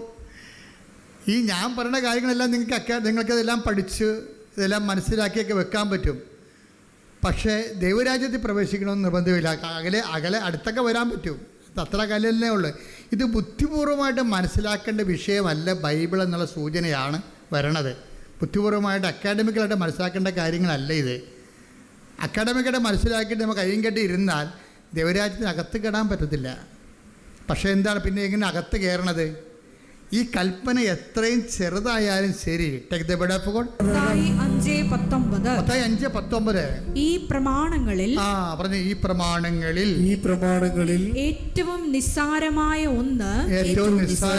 ഒന്ന് ലംഘിക്കുകയോ ലംഘിക്കാൻ മറ്റുള്ളവരെ പഠിപ്പിക്കുകയോ ചെയ്യുന്നവൻ സ്വർഗരാജ്യത്തിൽ ചെറിയവനെന്ന് വിളിക്കപ്പെടും. പണ്ടത് അകലെ എന്നാ പറഞ്ഞത്. കൽപ്പനകളെ കുറിച്ച് ബുദ്ധിപരമായി മനസ്സിലാക്കുന്നവൻ ദൈവരാജ്യത്തിന് പുറത്താണ്. പക്ഷെ അത് പ്രവർത്തിക്കുന്നവൻ എന്ത് പറ്റും? അവിടെയും വലിപ്പച്ചെറുപ്പമുണ്ട്. അടുത്ത വചനം വായിച്ചേ. എന്നാൽ അത് അനുസരിക്കുകയും കർത്താവിന്റെ കൽപ്പന അനുസരിക്കുകയും പഠിപ്പിക്കുകയും ചെയ്യുന്നവൻ സ്വർഗരാജ്യത്തിൽ വലിയവനെന്ന് വിളിക്കപ്പെടും. ഇപ്പൊ 2 കാര്യമുണ്ട്. എന്താണ്? പത്രം കൊടുത്താൽ മാത്രം പോരാ, അത് വായിച്ചു നോക്കിയിട്ട് അതാണ് വിഷയം പറയണത്. 5:20 എന്താ പറയണത്? അത് അനുസരിക്കുകയും അവൻ പറയണ പോലെ ചെയ്യുക മാത്രമല്ല, അത് അനുസരിക്കുകയും മറ്റുള്ളവരെ അനുസരിക്കാൻ പഠിപ്പിക്കുകയും ചെയ്യണം. അപ്പം അതായത് നിങ്ങൾ ഇവിടുന്നെല്ലാം കേട്ട് ഞാനെല്ലാം ഉടമ്പടി പാലിച്ചുകൊണ്ടിരുന്ന കൈ കെട്ടിയിരുന്ന വർക്കൗട്ട് ചെയ്യത്തില്ല. ദൈവരാജ്യത്തെ ഗ്രഡേഷൻസ് ഉണ്ട്. വലിയവനുണ്ട്. ആ വലിയവനാകണമെന്നുണ്ടെങ്കിൽ എന്ത് ചെയ്യണം? കർത്താവിൻ്റെ കൽപ്പനകൾ പാലിക്കാൻ മറ്റുള്ളവരെ പരിശീലിപ്പിക്കുകയും. പ്രേക്ഷിത പ്രവർത്തനം അങ്ങനെ വന്നതാ. ഉടമ്പടിയിൽ എന്തുകൊണ്ടാണ് നിങ്ങൾ വലിയ സാക്ഷ്യങ്ങൾ പറയുന്നതിൻ്റെ കാരണം അതിന് 2 ഹെഡും ആൾക്കാർ കൈകാര്യം ചെയ്യുന്നുണ്ട്. ഒന്ന് അവരത് പാലിക്കുന്നു, മറ്റുള്ളവരെ എന്ത് ചെയ്യും? മറ്റുള്ളവരെ പാലിക്കാൻ വേണ്ടി മറ്റുള്ളവരെ അത് പരിശീലിപ്പിക്കുകയും ചെയ്യുന്നുണ്ട്. പ്രാർത്ഥിക്കുക, കർത്താവായ ദൈവമേ, ദൈവരാജ്യത്തിന്റെ വലിയവനാകാൻ അങ്ങയുടെ കൽപ്പനകൾ അവൻ പറയണത് പോലെ ചെയ്യുകയും അങ്ങനെ ചെയ്യുവാൻ മറ്റുള്ളവരെ പരിശീലിപ്പിക്കുകയും ചെയ്യുന്ന സുവിശേഷ ശുശ്രൂഷകനാകാൻ എന്നെ അഭിഷേകം ചെയ്യണം.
ലോകരാജ്യത്തിൽ നിന്നുണ്ടായിട്ടുള്ള താരതമ്യത്തിൻ്റെ ഒരു അസൂയ ഉണ്ടല്ല, അത് ഈ ധൂർത്തപുത്രൻ ഒന്ന് ക്ലീൻ ചെയ്യണമെന്നുണ്ടെങ്കിൽ ഇവൻ ദൈവരാജ്യത്തിലെ വലിയവനാകും.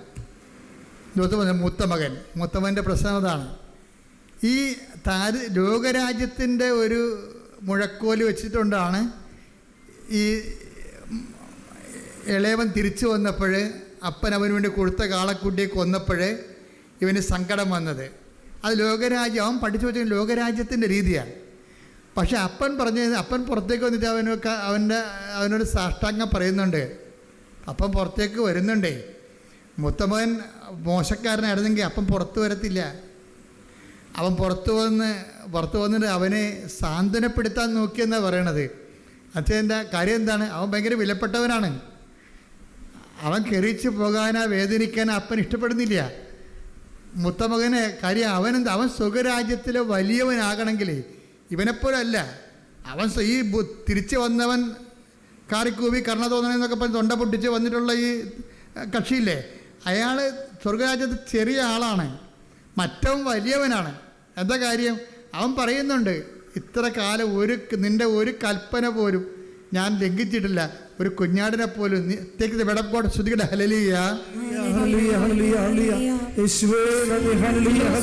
15:28 മുതലുള്ള തിരുവചനങ്ങൾ. 15:28. അവൻ കോപിച്ച് അകത്ത് കയറാൻ വിസമ്മതിച്ചു. പിതാവ് പുറത്തു വന്ന് പിതാവ് പുറത്തു വന്ന് അവനോട് സാന്ത്വനങ്ങൾ പറഞ്ഞു. അയ്യോ, എന്ത് രസമാ! അവനോട് സാന്ത്വനങ്ങൾ പറഞ്ഞു. എന്നാൽ പട്ടാങ്ങി പറയണേ, സ്വകരാജ്യത്തെ വലിയവനാണ് അവൻ. അവനോട് പട്ടാങ്ങി പറയും. കാര്യം എന്താണ്? അവൻ ക്ലീൻ ചിട്ടുള്ളവനാണ്. അവൻ പറയുന്നുണ്ട്. എന്നാൽ അവൻ പിതാവിനോട് പറഞ്ഞു, നോക്കൂ, എന്നെ വഴക്കേണ്ട കാര്യമില്ല, എൻ്റെ മനസ്സ് ചങ്ക് വേദനിക്കുകയാണ്, എനിക്ക് ഉൾക്കൊള്ളാൻ പറ്റണില്ല എന്നൊക്കെ പറഞ്ഞു. ഞാൻ കുറേ കാര്യം പറഞ്ഞു. നോക്കൂ, എത്ര വർഷമായി ഞാൻ നിനക്ക് ദാസ്യവേല ചെയ്യുന്നു. ഒരിക്കലും നിന്റെ കൽപ്പന, അതാണ് ഉടമ്പടി എന്ന് ഞാൻ പറയുന്നത്, നിന്റെ കൽപ്പന ഞാൻ ലംഘിച്ചിട്ടില്ല.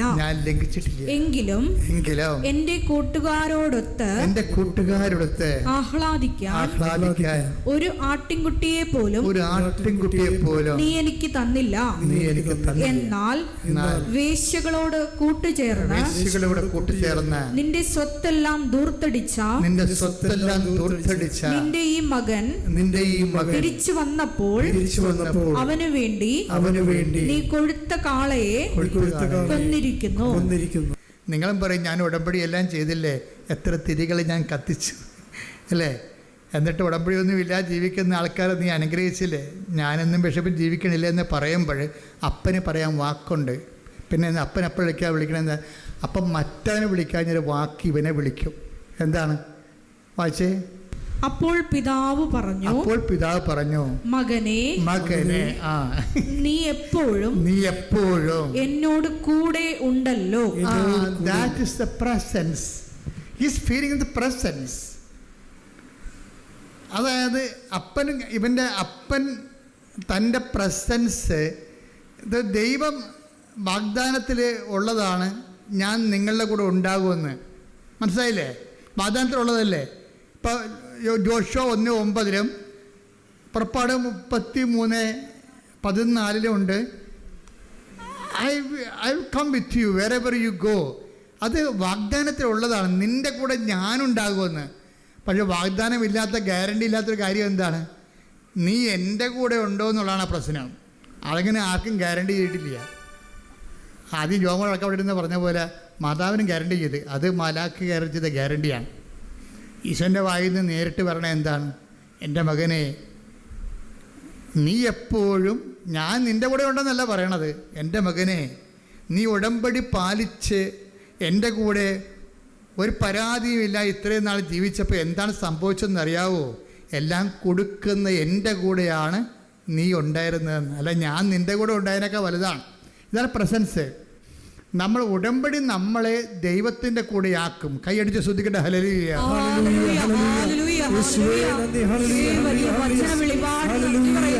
കൽപ്പനകൾ പാലിച്ച് അവിടത്തോടൊത്ത് വസിക്കുവാൻ ഈ ആരാധനയിലൂടെ ഞങ്ങളെ തിരഞ്ഞെടുത്ത് അഭിഷേകം ചെയ്യണമേ. മഹത്വം, ആരാധന.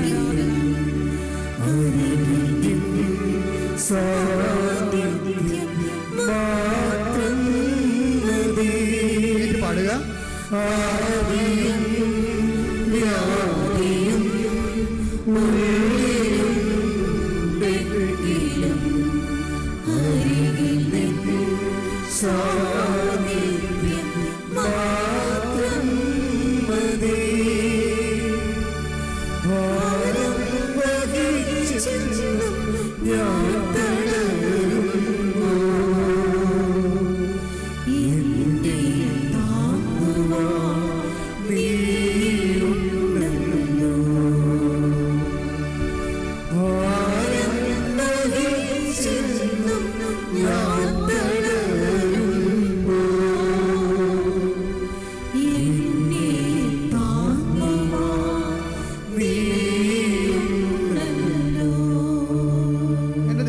ഇപ്പോൾ പരിശുദ്ധാത്മാവ് അച്ഛനിലൂടെ എന്താ പറയണത്? ദൈവത്തിലെ നീ ദൈവം ഇങ്ങോട്ട് തരാനുള്ള രീതിയിലാണ് കണക്ക് അവസാനിക്കേണ്ടത്. നമ്മുടെ ജീവിതത്തിൻ്റെ കണക്ക് അവസാനിക്കുമ്പോൾ ദൈവം ഇങ്ങോട്ട് തരാനുണ്ടാകണം. മനസ്സിലായില്ലേ? ഈ കണക്ക് ക്യാരി ഓവർ, നിത്യതയിലേക്കുള്ള പേജിലേക്ക് ക്യാരി ഓവർ ചെയ്യുമ്പോൾ നമ്മൾക്ക് ദൈവം ഇങ്ങോട്ട് തരാനുള്ള രീതിയിലാണ് ഈ മൂത്തപുത്രൻ്റെ കണക്ക് അവസാനിക്കുന്നത്. എന്താണുള്ളത്? ഇത്രയും കാലം ഞാൻ നീ പറഞ്ഞതൊന്നും അനുസരിക്കാതിരുന്നിട്ടില്ല. എന്നിട്ട് എൻ്റെ കൂട്ടുകാരുടെ കൂടെ ഉല്ലസിക്കാൻ ഒരു കുഞ്ഞാടിനെ പോലും ചോദിച്ചപ്പോൾ നീ എനിക്ക് തന്നില്ല. അപ്പം അപ്പം പറഞ്ഞ വാക്കെന്താണ്? എൻ്റെ മകനെ, എനിക്കുള്ളതെല്ലാം. ആ വാക്ക വായിച്ചേ. അപ്പോൾ പിതാവ് പറഞ്ഞു, നീ എപ്പോഴും എന്നോട് കൂടെ ഉണ്ടല്ലോ. ഞാൻ നിന്നോട് കൂടെ ഉള്ള കാര്യമല്ല ഇപ്പൊ പറയണത്. നീ എപ്പോഴും ആ ഉടമ്പടി ജീവിക്കുന്ന വ്യക്തി എന്താണ്? നീ എപ്പോഴും എൻ്റെ കൂടെ ഉണ്ടല്ലോ. എനിക്കുള്ളതെല്ലാം നിന്റേതാണ്. അതാണ് ഞാൻ ദൈവരാജ്യത്തിലെ വലിയവനാണ് അവനെന്ന് പറയണത്. മറ്റവൻ ചെറിയവനാണ്. അപ്പം അനുതാപപ്പെട്ട് കരുണ തോന്നണമെന്ന് വിളിച്ചു കൂവി അവസാനം 11 മണിക്കൂറിൽ എത്തുന്നേക്കാൾ നല്ലതാണ് മര്യാദയ്ക്ക് ദൈവത്തിൻ്റെ കൂടെ വചനം കേട്ടും പാലിച്ചും ജീവിച്ചും ദൈവത്തിൽ നിന്ന് ചില പ്രാർത്ഥനകൾക്ക് ഉത്തരം കിട്ടിയില്ലെങ്കിലും വിശ്വസ്തയോടെ നിന്നും വരുമ്പോൾ എന്താണ് സംഭവിക്കുന്നത്? മത്തായി 5:19 എന്നാൽ അതനുസരിക്കുകയും പഠിപ്പിക്കുകയും ചെയ്യുന്നവൻ സ്വർഗരാജ്യത്തിൽ വലിയവനെന്ന് വിളിക്കപ്പെടും. ഇപ്പം മനസ്സിലായില്ലേ? സ്വർഗരാജ്യത്തിൽ പോലും വലിയവനും ചെറിയവനുണ്ട്. അത് ഈ ചെറിയവനെന്ന് പറയുന്നതാണ് ഈ ധൂർത്തപുത്രൻ. വലിയവനെന്ന് പറയുന്നത് ആരാണ്? മൂത്ത മകനാണത്. അവന് ചിലപ്പോൾ അവൻ ഉടമ്പടി പാലിച്ചൊക്കെ ജീവിക്കും. ചിലപ്പോൾ അത്യാവശ്യ സമയത്ത് ദൈവം അവന് ഉപകരിക്കത്തില്ലെന്ന് വരും. പക്ഷെ അവനവിടെ നിൽക്കും. അങ്ങനെ നിൽക്കണം എന്നാണ് അപ്പം ആഗ്രഹിക്കണത്. പരാതികളില്ലാതെ നിൽക്കണം. പക്ഷെ അവൻ പ്രഷ്യസാണ്. ഈ അപ്പം കാണിക്കുന്ന പരവേശം ഒന്ന് ഇളയനെ ഇറങ്ങിപ്പോയപ്പോൾ കാണിച്ചില്ലല്ല. അവൻ എൻ്റെ ഓഹരി നിങ്ങളുടെ തരിക, എനിക്ക് എൻ്റെ വഴി നിങ്ങളുടെ വഴിയെന്നും പറഞ്ഞുകൊണ്ട് ചോദിച്ചപ്പോൾ കിടക്കണ ചട്ടി കഴിഞ്ഞ് വെട്ടിമുറിച്ച് പകുതി കൊടുത്തല്ല. അവൻ വീട്ടിൽ പുറത്ത് പോയിട്ട് അപ്പം കയറി പുറത്തിറങ്ങുകയോ മോനെ പോയല്ലേ മോനെ, നമ്മൾ തറവാടായിട്ട് ഒരുമിച്ച് ജീവിക്കണമല്ലേ, നമ്മുടെ കൂടെ തറവാടിന് മോശമില്ല, നിൻ്റെ ആത്മാവ് നഷ്ടപ്പെട്ട് ഒരു പട്ടാങ്ങാൻ പറഞ്ഞില്ല, പോയി തൊലയെടുത്ത് പറയും. അതാണ് ആ നിലപടിയുന്നത്. എന്ന് ഇവൻ പോകുമെന്ന് പറഞ്ഞപ്പോൾ അവനെ പിടിച്ചു നിർത്തി. മൂത്താൻ പോയപ്പോൾ അപ്പം വിഷയം മാറി, അവനെ സാന്ത്വനപ്പെടുത്താൻ തുടങ്ങിയെന്നാണ്. എന്നാൽ ഈ സാന്ത്വനം നേരത്തെ ആകുമായിരുന്നില്ല. നമ്മുടെ കയ്യിരിപ്പനുസരിച്ചാണ് ദൈവം നമുക്ക് സാന്ത്വനം വേണ്ടതെന്ന് തീരുമാനിക്കണത്. നിസ്സാര കാര്യമല്ല ഈ പറഞ്ഞു വരണത്. സീരിയസ് ആണ് വിഷയം സീരിയസ് ആണ്. നിങ്ങൾക്ക് പാപം ചെയ്യാൻ 1 by 1 ആയിട്ട് ദൈവം അനുവദിക്കുന്നുണ്ടെങ്കിൽ നിങ്ങൾക്കൊന്നും സംഭവിച്ചത് നിങ്ങൾ പറയരുത്. നിങ്ങൾക്ക് സംഭവിക്കാനുള്ള എല്ലാം സംഭവിച്ചു കഴിഞ്ഞു. എന്താ? നിങ്ങൾക്ക് നഷ്ടപ്പെട്ട ദൈവത്തിൻ്റെ രാജ്യമാണ്. എനിക്കുള്ളതെല്ലാം ലോകത്തുള്ളതെല്ലാം നിനക്ക് കിട്ടി, പക്ഷേ എനിക്കുള്ളതെല്ലാം അത് ഇവന് ചെരുപ്പ് മോതിരമൊക്കെ കിട്ടുന്നതെല്ലാം പറഞ്ഞിട്ട് കാര്യമില്ല. അവസാന പ്രമാണത്തിൽ എഴുതി വെച്ചിട്ടുണ്ട്. ആദ്യം വന്നവന് ചെരുപ്പ്, മോതിരം, ഇളയ മകൻ തിരിച്ചു വന്നിട്ടുണ്ട്, അവന് ചെരുപ്പ് കൊടുക്കണം, അവന് മോതിരം കൊടുക്കണം, വസ്ത്രം കൊടുക്കണം. താഴെ അപ്പം എഴുതി വെച്ചിരിക്കണം ബാക്കിയുള്ളതെല്ലാം എൻ്റെ മൂത്തവന് കൊടുക്കണമെന്ന്. എനിക്കുള്ളതെല്ലാം ആ പ്രമാണം അവസാനിക്കണം. അങ്ങനെയാണ്. കർത്താവിൻ്റെ കഥയിലൊന്നും മിസ്റ്റേക്കില്ല. നമ്മൾ മനസ്സിലാക്കിയതിലാണ് മിസ്റ്റേക്ക്. കർത്താവിൻ്റെ പ്രമാണം ഇതെല്ലാം, ഈ മോതിരവും ചെരുപ്പും എല്ലാം ആദ്യം എഴുതിയപ്പോൾ നമ്മൾ ഓർത്തതെല്ലാം അവൻ്റെ കട. പക്ഷേ പ്രമാണം അവസാനിക്കുമ്പോൾ പറയും എനിക്കുള്ളതെല്ലാം നിനക്കുള്ളതാണ്. അതെഴുതി അപ്പം ഒപ്പിട്ട് കളയും, തീർന്നു. മറ്റവൻ ഞൊട്ടി. അപ്പം ആവശ്യമില്ലാത്ത അഭ്യാസം കാണിച്ച് പിന്നീട് ദൈവത്തിൻ്റെ കരുണയ്ക്ക് വേണ്ടി ആർത്ത് വിളിച്ച് തിരിച്ചു വരണം. അങ്ങനെ സീനുണ്ടാക്കുന്നേക്കാൾ നല്ലത് നമ്മളൊക്കെ ദൈവത്തിന് എല്ലാ പ്രാർത്ഥന അധികം കേൾക്കണില്ല എന്നുണ്ടെങ്കിലും ദൈവത്തിൻ്റെ സ്നേഹത്തിൻ്റെ കൂടെയാണ് നമ്മളെന്നുള്ള ബോധത്തിൽ നിൽക്കുന്ന കരുത്തുള്ള ഒരു സുവിശേഷ വ്യക്തിത്വമുണ്ട്.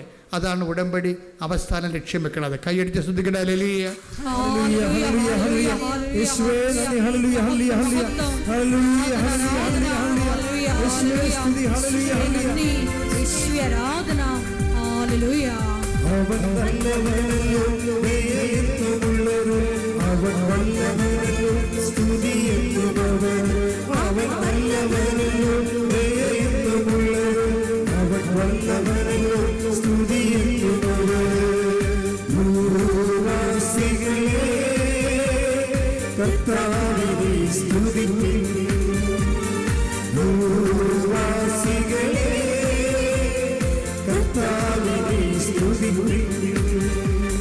സന്തോഷത്തോടെ സംഗീതത്തോടെ സ്തുതി പാടുവൻ, സന്തോഷത്തോടെ സംഗീതത്തോടെ സ്തുതി പാടുവൻ. അവൻ നല്ലവനല്ലോ ദയയെന്നുള്ളതും, അവൻ വല്ലവനല്ലോ സ്തുതിയെന്നുള്ളവൻ. അവൻ നല്ലവനല്ലോ ദയയെന്നുള്ളതും, അവൻ വല്ലവനല്ലോ സ്തുതിയെന്നുള്ളവൻ. പരിശുദ്ധ പരമ ദിവ്യകാരുണ്യത്തിന് ആരാധനയും സ്തുതിയും പുകഴ്ചയും ഉണ്ടാകട്ടെ. എല്ലാവരും എഴുന്നേൽക്കുക.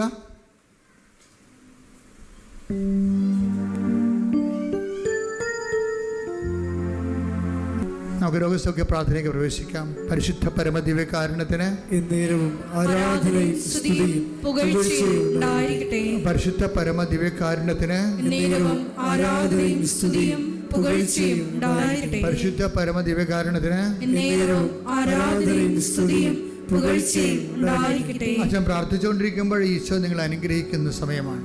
കർത്താവ് ഇത്രയും നേരം വചനങ്ങളിലൂടെ നമ്മളെ ബോധ്യപ്പെടുത്തിക്കൊണ്ടിരിക്കുകയായിരുന്നു. വചനത്തിൻ്റെ ആന്തരിക രഹസ്യങ്ങളെ നമ്മളെ പഠിപ്പിച്ചുകൊണ്ടിരിക്കുകയായിരുന്നു. അവരെല്ലാം ദൈവത്താൽ പഠിപ്പിക്കപ്പെടുമെന്ന് പറഞ്ഞുകൊണ്ടാണ് ഈ വചന ശുശ്രൂഷ ആരംഭിച്ചത്.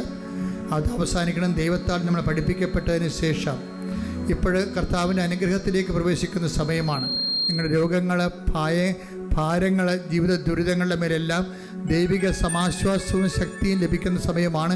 ഇടിമുഴക്കം പോലെ സ്തുതിക്കട്ടെ. ഹല്ലേലൂയ, ഹല്ലേലൂയ.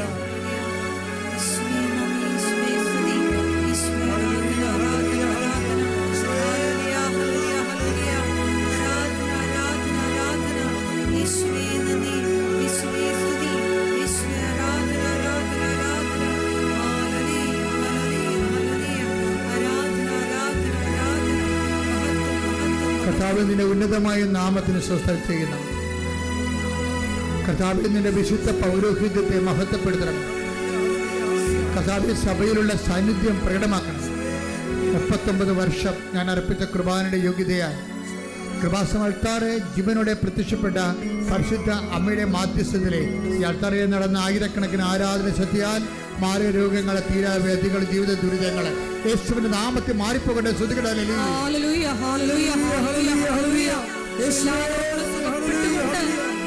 നാമത്തെ ആരാധനയിലൂടെ വീണ്ടും വീണ്ടും മഹത്വപ്പെടുത്തണമേ. ഹല്ലേലൂയ, ഹല്ലേലൂയ,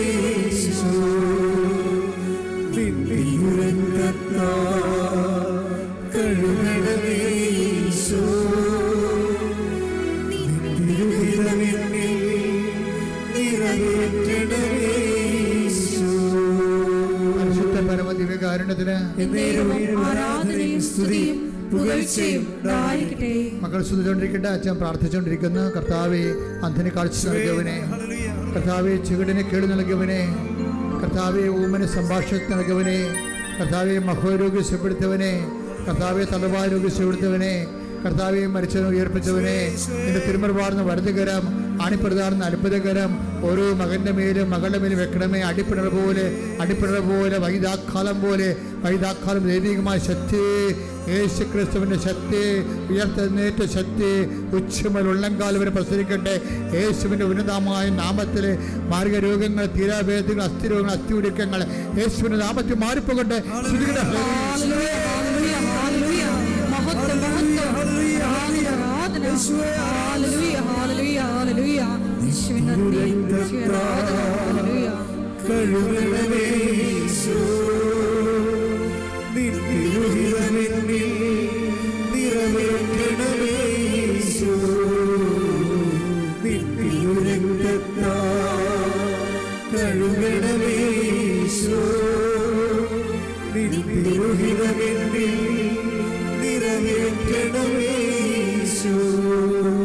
പരിശുദ്ധ പരമദിവ്യകാരുണ്യത്തിന് ആരാധനയും സ്തുതിയും പുകഴ്ചയും ഉണ്ടായിരിക്കട്ടെ. എൻ്റെ മക്കളെ, പരീക്ഷയിലെ റിസൾട്ട് പ്രതീക്ഷിക്കുന്ന മക്കൾക്ക് വേണ്ടി പ്രാർത്ഥിക്കുകയാണ്.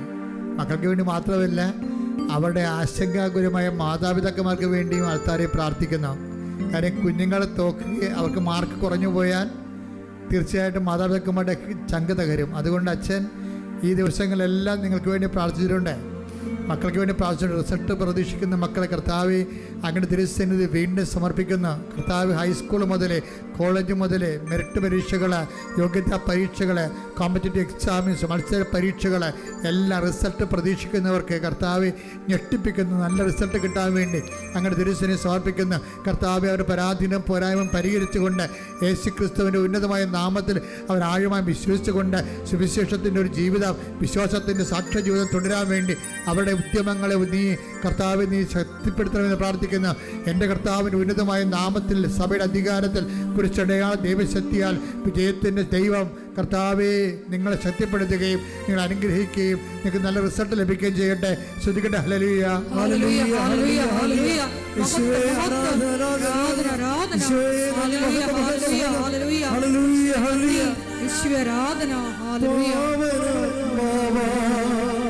നിറയ്ക്കണമേശു പാപഭാരങ്ങൾ അകറ്റണമേശു പാവനാത്മാവ നിറയ്ക്കണമേശു പാപഭാരങ്ങൾ അകറ്റണമേശു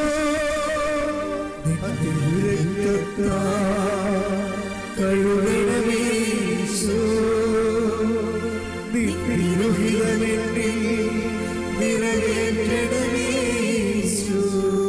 പ്രിയപ്പെട്ടവരെ, സ്വകാര്യമായ പ്രതിസന്ധി ഇരിക്കുന്നവരെയാണ് അച്ഛനിപ്പോൾ ഓർക്കുന്നത്. ചില വ്യക്തികൾ ചില വിഷയങ്ങളിൽ കുരുങ്ങിയിരിപ്പുണ്ടാകും.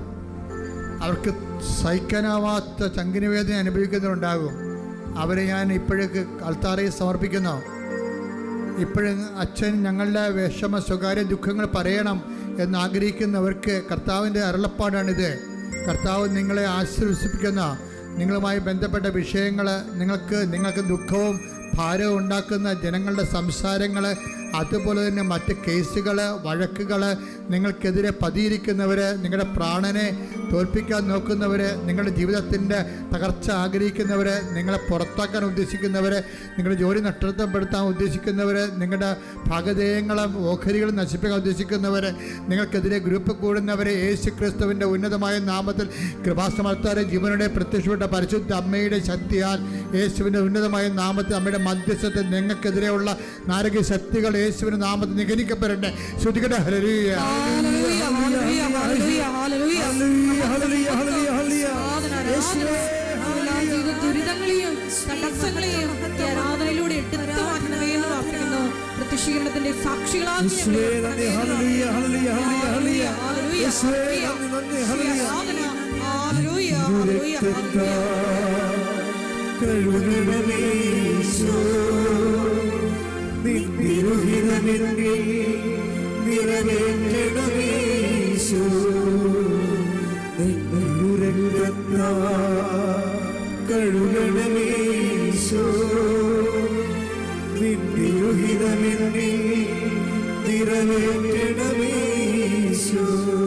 പരിശുദ്ധ പരമ ദിവ്യകാരുണ്യത്തിന് എൻ്റെ മക്കളെ, ഈ പ്രാർത്ഥനയെ കൂടാൻ വേണ്ടി നിങ്ങൾക്ക് കർത്താവ് നൽകിയ വിളിയാണ്, ദൈവവിളിയാണ്, ദൈവാനുഗ്രഹമാണ്. ഇപ്പോഴും ആരാധനയിലെ അരികിൽ നിങ്ങൾക്ക് വേണ്ടി മധ്യസ്ഥം വഹിക്കാൻ ഞങ്ങൾ വൈദികരും സിസ്റ്റേഴ്സും ശുശ്രൂഷകരും ഉണ്ട്. നിങ്ങളിപ്പോൾ മൗനമായി നിങ്ങൾ എന്തിനു വേണ്ടിയാണോ ഈ ആലയത്തിൽ പ്രവേശിച്ചത് അത് മാതാവിൻ്റെ മധ്യസ്ഥ ഈശോയ്ക്ക് സമർപ്പിക്കുക. മൗനമായി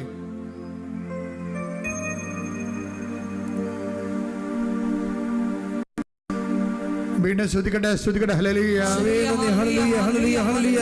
യേശുവേ ആരാധന, ആരാധന, ആരാധന, ആരാധന. യേശുവേ ഹല്ലേലൂയ, ഹല്ലേലൂയ, ഹല്ലേലൂയ. കർത്താവിന്റെ ഉന്നതമായ നാമത്തിന് സ്വസ്ഥം ചെയ്യുന്ന കർത്താവ് രോഗപീഡിതരെ സംബന്ധിച്ച് പ്രാർത്ഥിക്കുന്ന ഈ ദിവസങ്ങളിൽ ഓപ്പറേഷന് വേണ്ടി ചീട്ട് കുറിച്ചവരെ സമർപ്പിച്ച് പ്രാർത്ഥിക്കുന്ന ആ ഓപ്പറേഷൻ വിജയകരമാകുവാനും കർത്താവ് അങ്ങ് വിചാരിച്ചാൽ ഓപ്പറേഷൻ വേണ്ടെന്ന് വെക്കാനും കഴിയും കർത്താവ്. അങ്ങനെ അനന്തമായ കാരുണ്യത്തിൽ ഞങ്ങൾ ആശ്രയിക്കുന്ന കർത്താവ്. ഓപ്പറേഷൻ തിയേറ്ററിൽ കർത്താവ് കൈകാര്യം ചെയ്യുന്ന ഡോക്ടർമാരും നഴ്സുമാരും ഉപയോഗിക്കുന്ന മരുന്നുകളെ എല്ലാ പ്രൊസീജിയറും പരിശുദ്ധ ദേവമാതാവിനെ ഏൽപ്പിച്ചുകൊണ്ട് ഉന്നതമായ ആരോഗ്യത്തോടെ അവർ തിരികെ വരുന്നതിനായി ഇടിമുഴക്കം പരിശോധിക്കട്ടെ.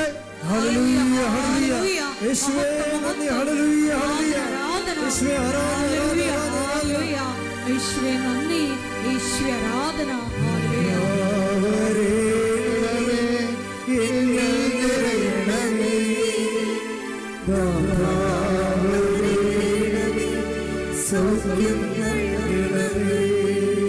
ഈ ആഴ്ചയിൽ ജോലി അന്വേഷിച്ച് പോകുന്നവരെ, സർവീസ് സംബന്ധമായ കാര്യത്തിൽ പോകുന്നവർ, യാത്രാ സംബന്ധമായ കാര്യത്തിന് വേണ്ടി പോകുന്നത്, സാങ്കേതികമായ നിയമപരമായ വിഷയങ്ങൾക്ക് വേണ്ടി പോകുന്നവർ, വീട്ടിൽ നിന്ന് ഓരോരോ ഉദ്യമങ്ങൾക്ക് വേണ്ടി ഇറങ്ങുന്ന എല്ലാവരും പരിശുദ്ധ അമ്മ ദേവമാതാ കൃപാസനത്താറെ ജീവനോടെ പ്രത്യക്ഷയുടെ പരിശുദ്ധമ്മയുടെ പ്രത്യക്ഷകരണത്തെ സ്ഥിരീകരണത്തിനായി ദൈവത്തിൻ്റെ അടയാളം, സ്വർഗീയ അടയാളം ഞാൻ നിനക്കും എൻ്റെ ദൂതനയക്കും നല്ല കർത്താവിൻ്റെ ദൂതൻ്റെ സാന്നിധ്യം നിന്റെ നീ പോകുന്നിടത്തിൽ അനുഭവവേദ്യമാകുന്നതിന് വേണ്ടി ഇടിമുഴക്കം പരിശോധിക്കട്ടെ. ഹല്ലേലൂയ, ഹല്ലേലൂയ, ഹല്ലേലൂയ, ഹല്ലേലൂയ, ഹല്ലേലൂയ. ഹല്ലേലൂയ, ഹല്ലേലൂയ, ഹല്ലേലൂയ. യേശുവേ ആരാധന, ആരാധന, ആരാധന. യേശുവേ നന്ദി, മഹത്വം, മഹത്വം, മഹത്വം. ഹല്ലേലൂയ. വരേണമേ എന്നൽ നിറയണമേ, വരേണമേ സൗഖ്യം നൽകണമേ. മുട്ടയിൽ നിന്ന് മൗനമായി പ്രാർത്ഥിക്കുക.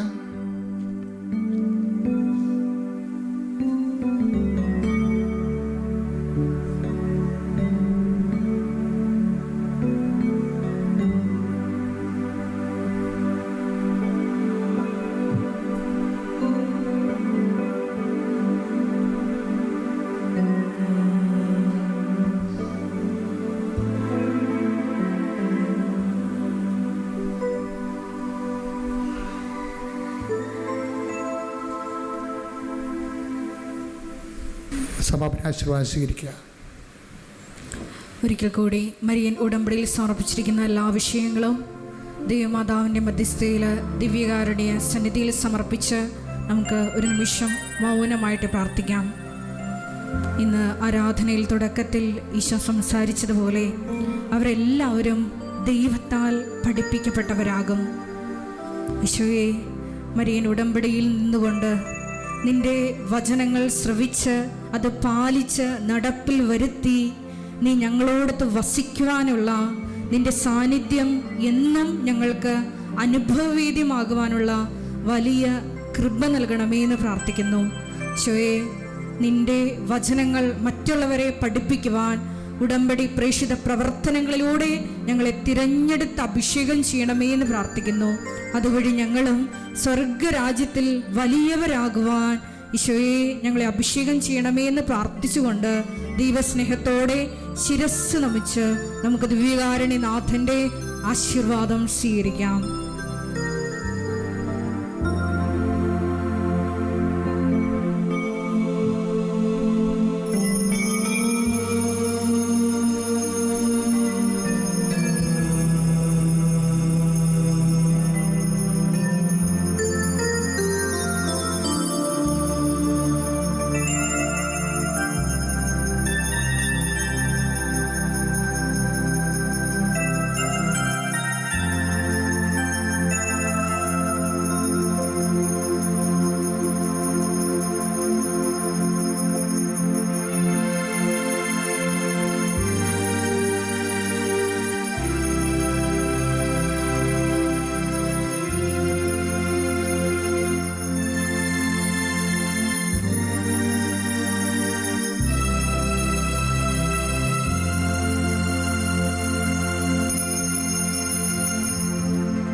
അമ്മ മാതാവിനും കോടാനുകോടി നന്ദി പറയുന്നു.